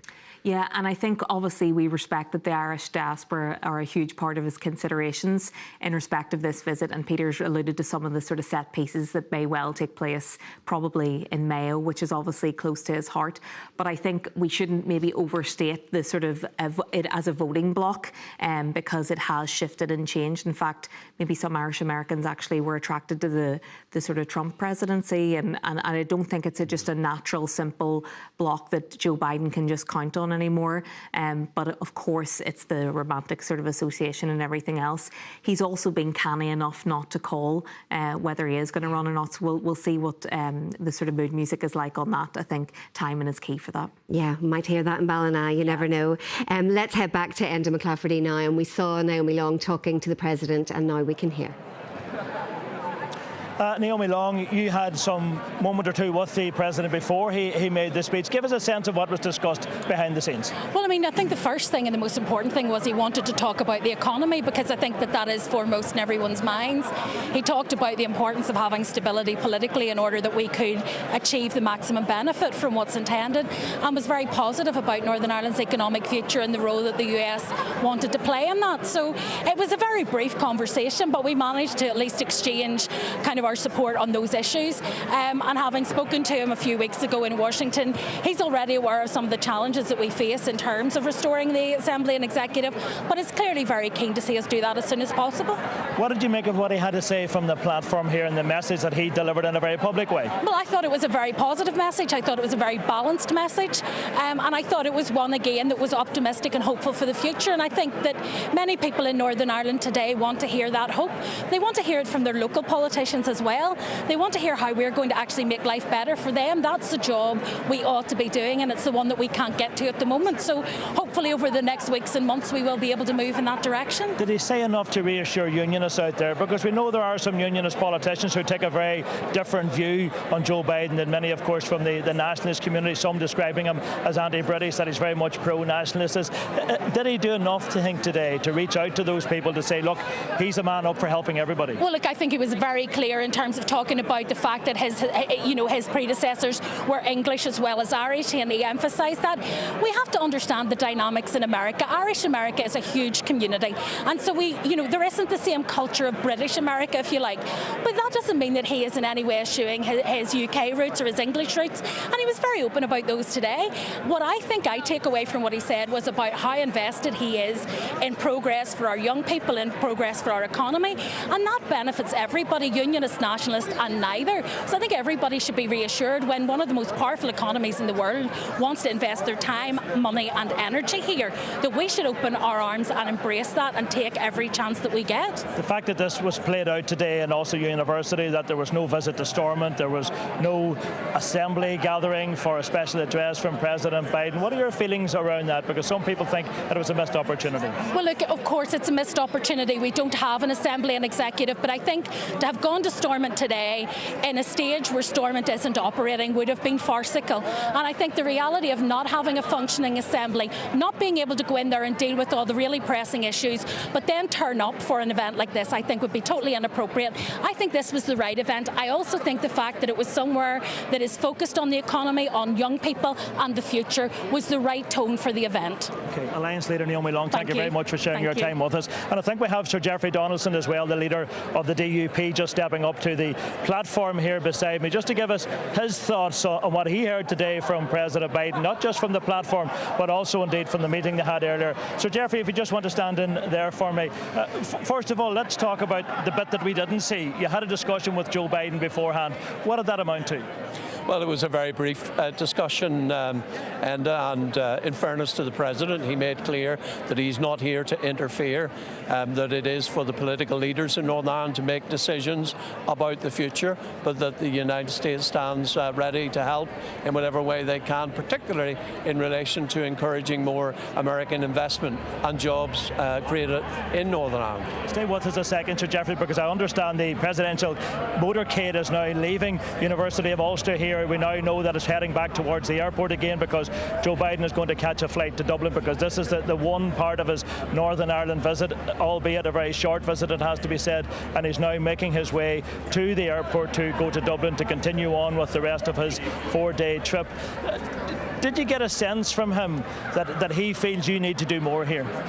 No, I didn't get that in his speech at all. I think, in fairness to the President, he made clear it is for the political leaders in Northern Ireland to make the key decisions. And of course, like all of us, he wants to see the political institutions up and running again. But we are very clear that can only happen when we've got the solid foundations that we need to rebuild cross-community consensus. Northern Ireland only works when unionists and nationalists are in agreement and when we have our politics in alignment with the need for that cross-community consensus, and that's what we need to rebuild. Do you not feel any sense of extra pressure here today, because you're the man holding up things, you're the man holding up democracy, as President Biden put it, and the importance of getting it back so we can build on those economic foundations which are now in place? A lot of that was directed at you. I don't feel under any pressure here, Enda, because in the end we will make our decisions based on what we see and what we hear. we will be going back to the government following our extensive consultation. We've got our report now, and we'll be going back with our proposals to the government. Hopefully we can make progress in resolving the outstanding issues so that we can rebuild that cross-community consensus and that unionists once again can support the restoration of the political institutions in Northern Ireland. That's what we want to see. Some of your party members have had a lot to say about President Biden over the course of the past few days. Sammy Wilson, for instance, described him as anti-British. Arlene Foster, the former First Minister, former party leader, had some choice words to say about him as well. The fact that he was very much pro-nationalist and very much anti-UK. Is that your assessment? Well, I welcome the President's reference today to the contribution, the enormous contribution that the Ulster Scots made to the foundation and building of the United States of America. And he also made reference to his own British heritage, his ancestry in England, and including his link with the French Huguenots, of course, who were Protestants fleeing persecution from France. So I think that he recognised the need to bring balance to what he had to say, and I think we got today from the President something that was more balanced and more reflective of the relationship between Northern Ireland as part of the United Kingdom and the United States of America. So you don't necessarily agree with Sammy Wilson or Arlene Foster and their assessment of Joe Biden? Oh, I think there are things the President said in the past that were unhelpful. I think he knows that, and I welcome the fact that today he sought to rebalance and reframe some of those previous remarks, recognising the strong connections between the United Kingdom, including Northern Ireland, and the United States of America. Many people today have described this visit very much as a missed opportunity. The fact that President Biden only one public engagement lasting a little over an hour in Northern Ireland, and the feeling is that had the institutions been up and running, that perhaps President Biden would have went to Stormont, would have maybe addressed MLAs in the chamber, maybe one or two other engagements as well, but that didn't happen because your party is boycotting the executive. Well, I don't think that would have changed the political dynamic, and in the end we need a solution. That's what we're working towards. And the solution won't be found in speeches made at Stormont. It will be found in the hard graft and the hard yards that we need to undertake to get this right. And that's what I'm determined to do, to get it right. And I will continue for as long as it takes to get the foundations, the strong foundations that Northern Ireland needs to move forward together as part of the United Kingdom. And where is that process at right now? Because a lot of people looking from the outside looking in will say, well, there's an internal process within the DUP that's now run its course. There's engagement, we're told, between your party and the government, but there's no real sense of where that is at right now. Are we going to see movement before the local elections, for instance? Well, we've completed now our consultation process. We've had a really strong response from right across industry, business and the community. We're assessing that response. We'll be putting forward proposals to the government on what we think needs to happen to rebuild the cross-community consensus, to ensure that when will that happen? Well, within the next few weeks, I think we will see that engagement continuing with the government. And might we see your party back in power sharing before the local government elections, or are we going to have to wait until the autumn? Well, I'm not working to any deadline at all here. I'm working to get this right. I'm working to ensure that we make progress. We might not get everything we need and want, but I'm working to ensure that we get the progress that we need to recognise and protect Northern Ireland's place within the United Kingdom and our ability to trade with the rest of the UK. That's what is very important to build future prosperity for everyone in Northern Ireland. So Jeffrey Donaldson, thank you very much indeed for your time today. So there you have it, Tara, the thoughts of Sir Jeffrey Donaldson, the DUP leader, after his meeting today with President Biden and after listening to President Biden on the platform behind us. Enda, thanks very much indeed. Well, let's just update you now on what the Prime Minister Rishi Sunak has been doing in the meantime. He greeted President Biden, of course, when he arrived last night, and this morning the two men held a short meeting. But before that, the Prime Minister met 6-year-old Dahi McGowan, who has, of course, been the inspiration for our new opt-out organ donation legislation, which has, of course, become known as Dahi's Law. Rishi Sunak presented Dahi, who's waiting on a heart transplant, with a Points of Light award, which recognises people who do something remarkable for others. The award also said the whole country is with you while you continue your treatment. Well, there's been speculation of strained relations between the UK and US over this visit, notably that the Prime Minister wasn't at the speech at Ulster University, but the President did meet the Prime Minister privately, and Mr Sunak spoke afterwards to Sky News Deputy Political Editor Sam Coates. You know, it was great to welcome President Biden to the UK for, I think, the 4th time since he's become president, but particularly to a part of the UK that is very special and dear to him. It also reminds us of the contribution that America made to the peace process as we celebrate the 25th anniversary of the Good Friday Agreement. And President Biden and I spoke a lot about that, and we spoke in particular about the incredible economic opportunities that are there in store for Northern Ireland. And we talked about the investment potential that is there, the companies that want to invest in Northern Ireland. I think that's incredibly exciting. It will bring growth, jobs and prosperity to Northern Ireland, and I know he shares my ambition to see the institutions here back up and running. That's what people and businesses in Northern Ireland deserve. Now, you're the British Prime Minister. Why aren't we seeing more of you and him standing together, speaking together? You're even going to his speech. Has this trip really been worth it for you? Well, it's the 4th time that President Biden has visited the UK since he's become president, and you know, he and I had a very good discussion today about a range of issues, economic investment in Northern Ireland, but also a range of foreign policy issues, the importance of economic security, and that comes on the back of a meeting I had with him last month in the US. I'm seeing him again next month at the G7, and then I'm going to Washington in June. That we're very close partners and allies. We cooperate and talk on a range of things, whether that's supporting Ukraine or, as I said, economic security. I think actually the relationship is in great shape, and the President and I have lots that we're working on together. Rishi Sunak there. Peter, in terms of an answer to that question, did you buy that, or do you think there's more to what's going on in the background, the fact that Rishi Sunak wasn't there today? I think there's a little bit more, and I think we'll find out, or we may find out in the weeks to come, because at the end of the day, Rishi Sunak invited him, so not to be there for the main and indeed the only set-piece speech that the President was making, it's a little bit unusual. But notably also what he did instead, that you know, he went and he kind of, that could be seen as subtle messaging as well to the DUP, the idea that we only got that kind of new legislation regarding transplantation passed through Westminster. My understanding is that could have been done in Northern Ireland, so it's in a subtle way, you could see, although it's a very positive thing to be celebrating that, is what was done there to help that family.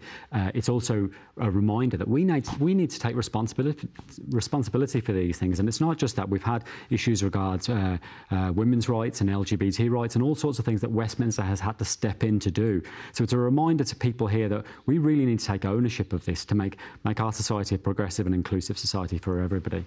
Caroline, though, it was interesting to hear Sir Geoffrey Donaldson there standing firm. He's not working to a deadline, wouldn't be pushed on whether it would be the autumn and whether it would be before the local council elections, you know, whether it would happen at all. Yeah, he wasn't going to commit to a set deadline. Politicians rarely do.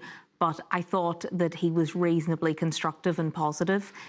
He reflected on the consultation process that the DUP have undertaken around the Windsor framework, and sort of suggested that it had been a robust level of conversation within the party. Obviously, he hinted that he would be making representations to the Prime Minister and the UK government around potential suggestions or amendments, but crucially has not kiboshed it and has not shut it down entirely. So I thought he was reasonably conciliatory. Yeah, it's interesting because the what might have been has been a theme underlying the run-up to this, and probably will be discussed across the rest of the day. You know, that imagery that could have been Joe Biden at Stormont talking to MLAs. I think the optics, though, would have been wrong. It would have felt very forced, and it would have also perhaps suggested the sort of sense of, you know, an enforced return to Stormont. It has to be from our politicians. Our politicians have to lead on this. And actually, even seeing the dynamics of some of the politicians in the room today, obviously very happy to be there, in the room with one of the most powerful men in the world. I actually thought it was the young people, the business leaders, the stakeholders, the community people that looked the most confident and engaged in such an open way. I think politicians here recognise that sort of public faith and patience is declining and running out slightly, but hopefully the President's visit helps to refocus minds, and that would be the crucial takeaway from today if possible. Thanks both of you. We've obviously seen that motorcade is making its way to the airport now, and what a motorcade, what an entourage, unbelievable. But let's hear from Sinn Féin now. Enda McClafferty is with Michelle O'Neill. Yes, Tara, thank you very much for that. Michelle O'Neill, you've listened to what the President has had to say. What did you make of the way he navigated his way around what could be potentially a pretty tricky proposition for him? Well, firstly, I think it's a very special moment in time, the fact that the President has decided to visit Ireland in this 25th anniversary year. I think it's really special that we have him here and we get the chance to listen to him both here in Belfast and tomorrow in Dublin. I'll attend all of the events and I'm looking forward to all of them. I think the message today is very much one of hope and opportunity. It's very future focused, the fact that so many young people were here, and he was speaking directly to them and to all political leaders, I suppose, also about, this is the time for us all to be together, to be working together and to be focused on the next 25 years. So for me, the message is loud and clear of hope, opportunity, practically investment, how we can actually improve people's lives. So I'm very enthused by what he had to say today, and I know by speaking to other people here in the room, people are quite taken by everything that the President had to say, and the other speakers also. Of course, he's here at a time when we have political deadlock, no institutions up at Stormont, power sharing no longer working. Of course, has that in a sense overshadowed his trip to Northern Ireland?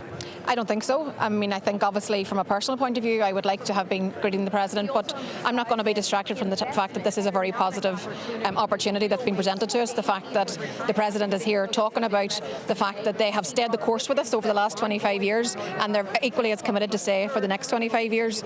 The fact that they're practically talking about investment and the opportunities that are there. I'm going to grab them with both hands. So I think this is a moment in time, but in particular I think it's a moment in time for the young people here. The fact that we're standing in the Ulster University, a newly built facility, an amazing facility, and so many young people got to be part of this because they have to hear this message that this is a great place to live and that they see their future here.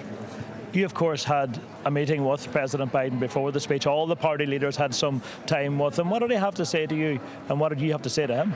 Well, I thanked him, obviously, for the fact that they have been so committed to the peace process and they have stayed the course over the last 25 years. They were here at its very inception and they have never left our side. So I very much welcomed that, and I thanked him for his message of hope and opportunity. I thanked him for the fact that he has appointed the Special Envoy in Joe Kennedy, and the fact that's going to create prosperity. It's going to create jobs. It's going to create investment here. So in our brief conversation, trying to get all those things in was a bit difficult, as you can imagine, Enda, but very much it was about thanks and it was about the future. Do you feel it's a missed opportunity, the fact that you were limited to that short period of time with Joe Biden, the fact that it's only one engagement in Northern Ireland, the fact that he's not going to Stormont, he's not addressing MLAs in the chamber, given the fact that the world is looking in, so to speak? Do you think is this one that has slipped us by? Well, I think it is a time of opportunity as well. I think perhaps we couldn't maximise the opportunity, but I think nonetheless it is to be celebrated, the fact that the President is visiting Ireland this week and he is taking the opportunity to be here in Belfast and to talk to us on this special anniversary year.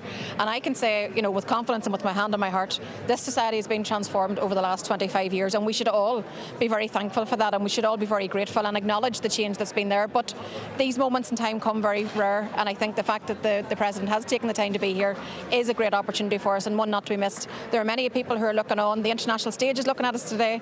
The fact that the President's here and when he's talking about investment and opportunity, we need to grab onto that.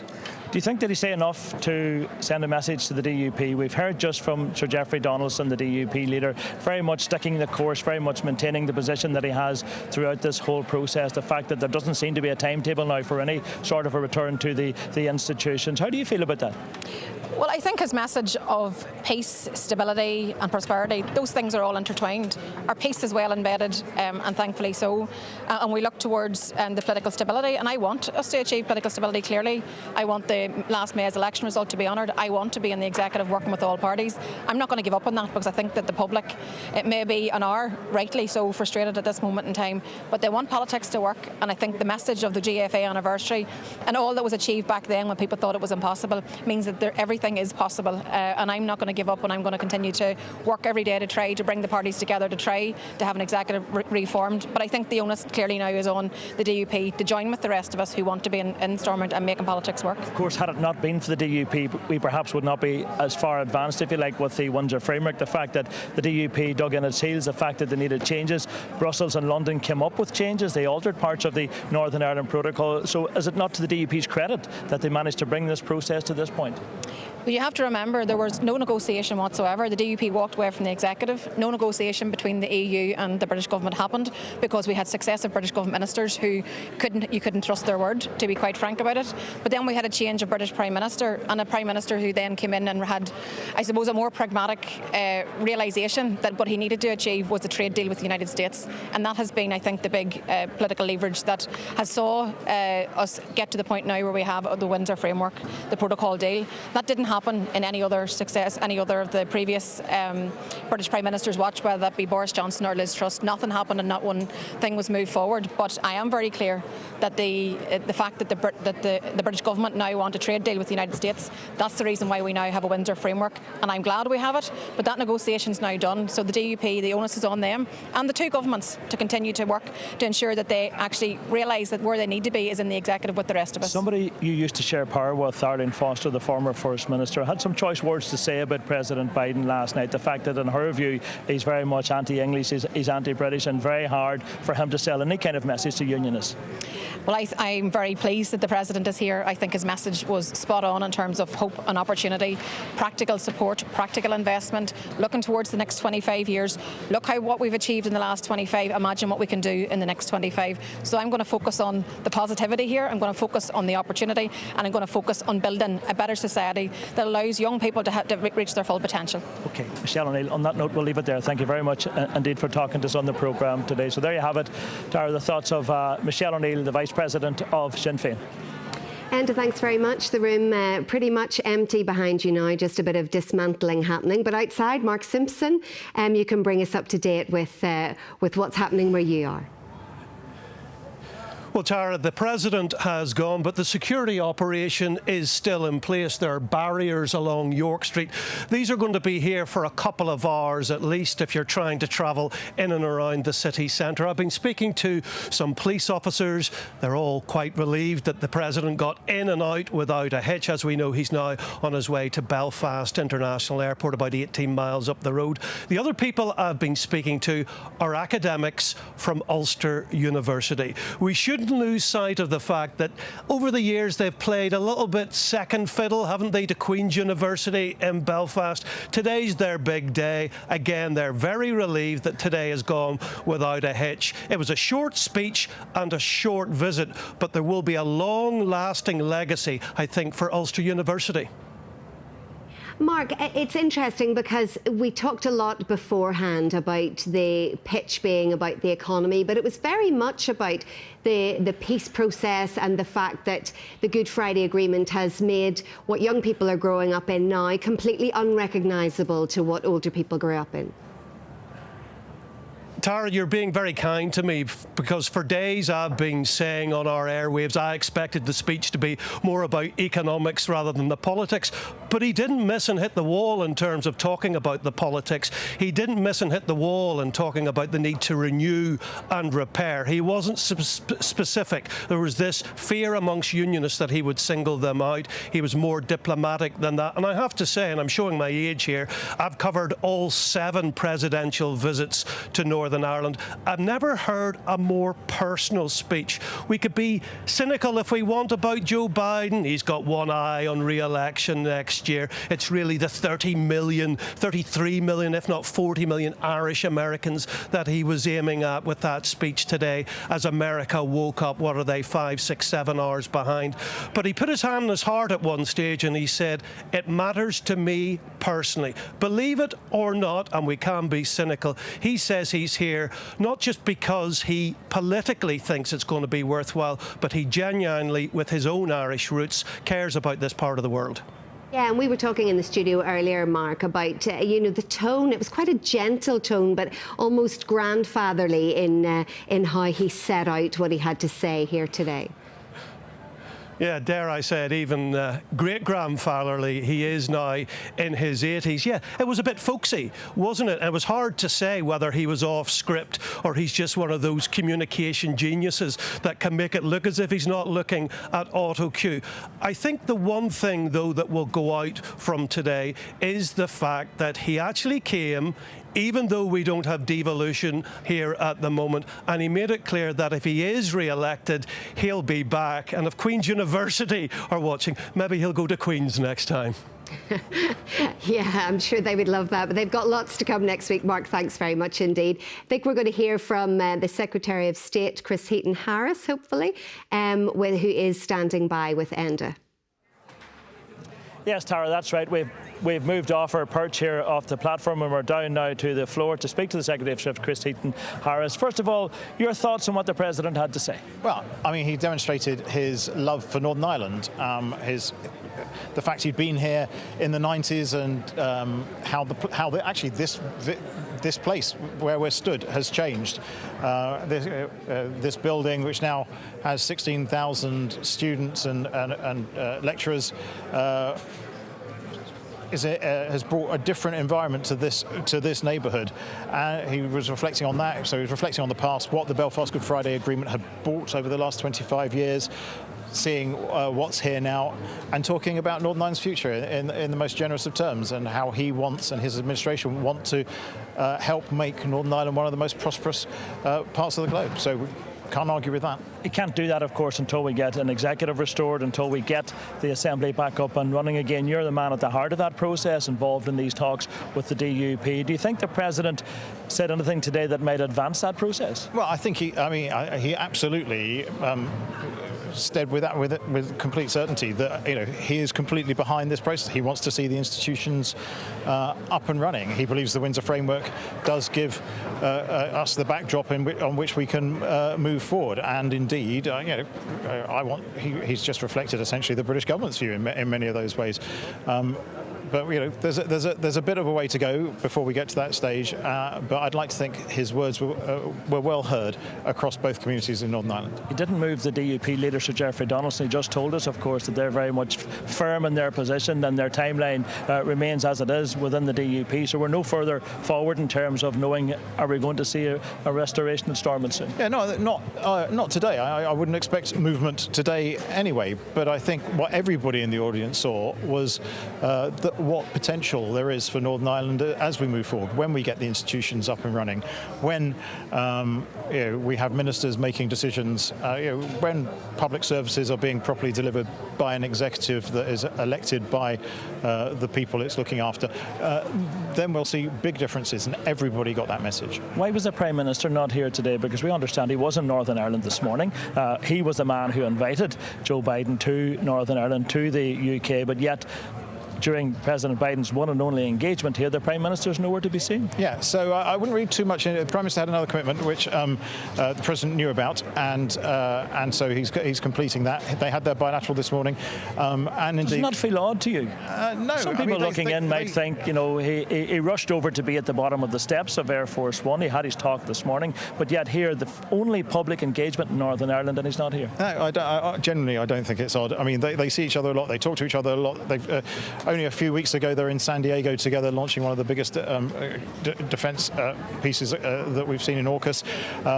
We've got a fantastic relationship with the American administration. The Prime Minister's got a great relationship with the President. They don't need to be in each other's pockets all of the time.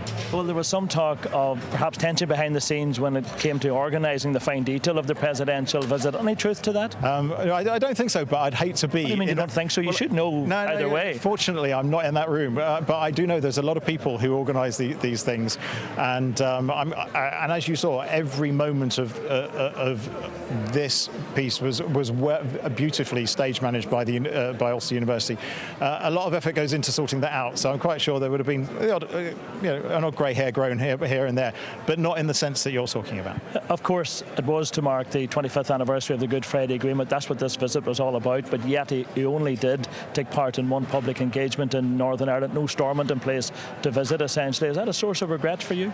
Yeah, I know it's a source of disappointment. I know there's a job to be done here, and responsibility lies on my shoulders to try and bring all the parties around the table to get Stormont back up and running. And I know that's going to take a while to do. I would have much preferred, as I'm sure the President and I'm sure the Prime Minister, for the institutions to be up and running, because they are the institutions set up by the Belfast Good Friday Agreement. And that Belfast Good Friday Friday Agreement, we're marking the 25th anniversary. It has brought peace, it has brought stability across the communities here, and that can only be a good thing. OK, Chris Heaton-Harris, Secretary of State, thank you very much indeed for your time. So there you have it. Tara, the Secretary of State, Chris Heaton-Harris, and as you can probably see, the hall around us here has now almost emptied. People have left. Of course, President Biden has moved on his way to Dublin as we speak. Enda, thanks very much. Yes, President Biden is about to leave Northern Ireland to head south. So what's on the agenda for the rest of the week? Our Dublin correspondent Shane Harrison joins me now with more details on that.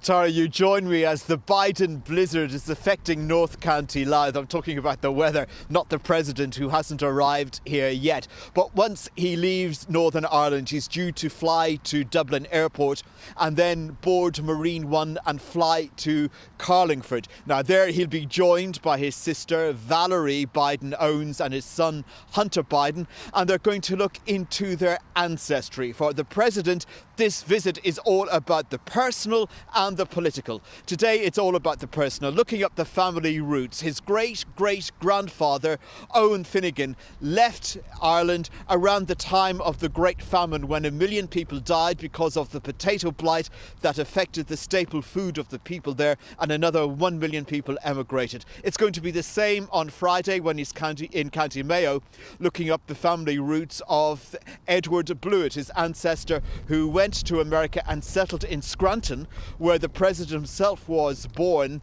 and where he spent his early part of his life. It's said that Scranton is one of the most Irish-American parts of the United States, famous for its Irish Catholic background, and of course the president, while he's in Mayo, will also be visiting the shrine at Knock. His major outdoor event will be in Ballina before he flies back to Dublin and then on to America. The personal and the political. Tomorrow it's all about the political, and that means he's going to meet the president, Michael D. Higgins, at Áras an Uachtaráin in Dublin's Phoenix Park. He's going to make the short journey then to Farmley House, also in Dublin's Phoenix Park, where he's going to have a bilateral meeting with the Taoiseach Leo Varadkar, where they will presumably discuss the president's contacts with the party political leaders in Northern Ireland today. Then it's on to Leinster House, where he'll address a joint session of the Dáil and the Seanad, or Senate, the Irish Parliament, the Oireachtas, where he's expected to talk about his pride in his Irish roots, but also hammer home that message that he has been talking about: keep the peace and abide by the accords. So that's essentially what we expect in Dublin. The president is a proud Irish American. He has been here in North Louth before. In 2016, when he was vice president, he visited both Louth and County Mayo. So it's a case of history repeating itself. Tara. Shane, thank you very much indeed. Much more from you over the rest of the week. Before we go, let's get final thoughts from my guests. It's been great to have you here today. I mean, what's your takeaway from today, Peter? Overall, I think it's been handled very well. I was surprised at how negative, how cynical a lot of the commentary was leading up to this, and I think actually they've pulled it off. They clearly had done their homework. We mentioned earlier this point about him stressing his English, British heritage, and the way that everything was kind of balanced in that short speech, very positive. You know, we talked, and Caroline quite rightly kind of emphasised he almost had this. It worked quite well, of this kind of grandfatherly, the wisdom coming through there. You know, that we can be a bit cheesy about it, but I think it was a difficult thing to do. It was difficult, given the cynicism, given the difficulties we have here. I think it's overall been handled very, very well, in my opinion. Caroline, would you agree? He sort of made it look easy, because that certainly wouldn't have been. So he would have had the diplomatic warnings about the content of his speech and the delivery. But I thought he was actually quite natural at the podium, and the moments that he spoke from the heart about his own heritage, about his own sort of empathy with victims here, and highlighting the key players and protagonists from 1998 was very powerful. And that sort of takeaway message around holding on to the peace, building a prosperity process for the next 25 years, and putting our young people here at the centre of it, that was a powerful message, and nobody could fail to be impressed by that. And what about those students? You know, we saw them, you know, standing in the pieces above and behind him, listening to that speech. But all those other university, Ulster University and Queen's students, everybody at studying right across Northern Ireland, what do you think they'll be thinking today? I think that it'll leave a profound impression on them. I know that when myself, as an 11-year-old, seeing the Clintons outside City Hall, it was supposed to be the Power Rangers that year, turning on the Christmas tree lights famously. Seeing them, that has left a lasting impression on my life. It shaped a lot of the things that I've done subsequently. But I know there's many other people and young people across Northern Ireland that have had similar experiences and moments that have just been absolutely golden when the eyes of the world are upon them and these you know, people of power come. But when they speak with the integrity and sincerity of President Biden, it has real weight. Peter, just a final thought from you. When it comes to the 25 years, then there's been much speculation about 25th anniversary. Do you think this is a drawing of the line now in terms of the peace process, and that this is the start of some different era? Is that what kind of Biden and others are hoping will happen? I think there's an element of that, and hopefully drawing a line under the problems of Brexit. I mean, we did have working government here. We should stress that. We had working government for a good number of years. So there have been problems with the Good Friday Agreement. It's a very complex agreement, but we have come through so many hurdles in implementing it, and hopefully now we can draw a line under Brexit and get back to stable government, delivering for everybody. Thanks, both of you, very much. Just time to let you know about a special View programme this evening focusing on the President's visit. Mark Crothers will be deciphering what Joe Biden had to say and speaking to those who got some valuable FaceTime with the President. Just what did the most powerful man in the world say to our local politicians? That's a View special tonight at 10:40 on BBC One, Northern Ireland and iPlayer. Declan will be back at 6:30 with Newsline, but from everyone here in the studio, thanks for listening today. Take care. Bye-bye.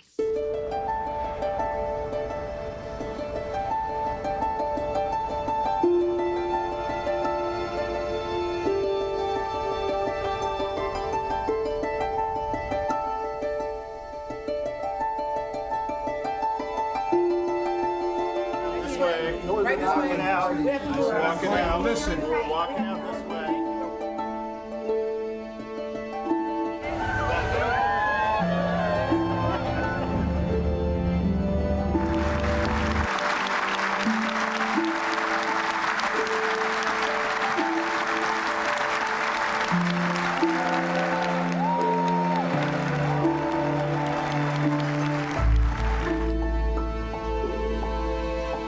Government that works to find ways through hard problems together is going to draw even greater opportunity in this region.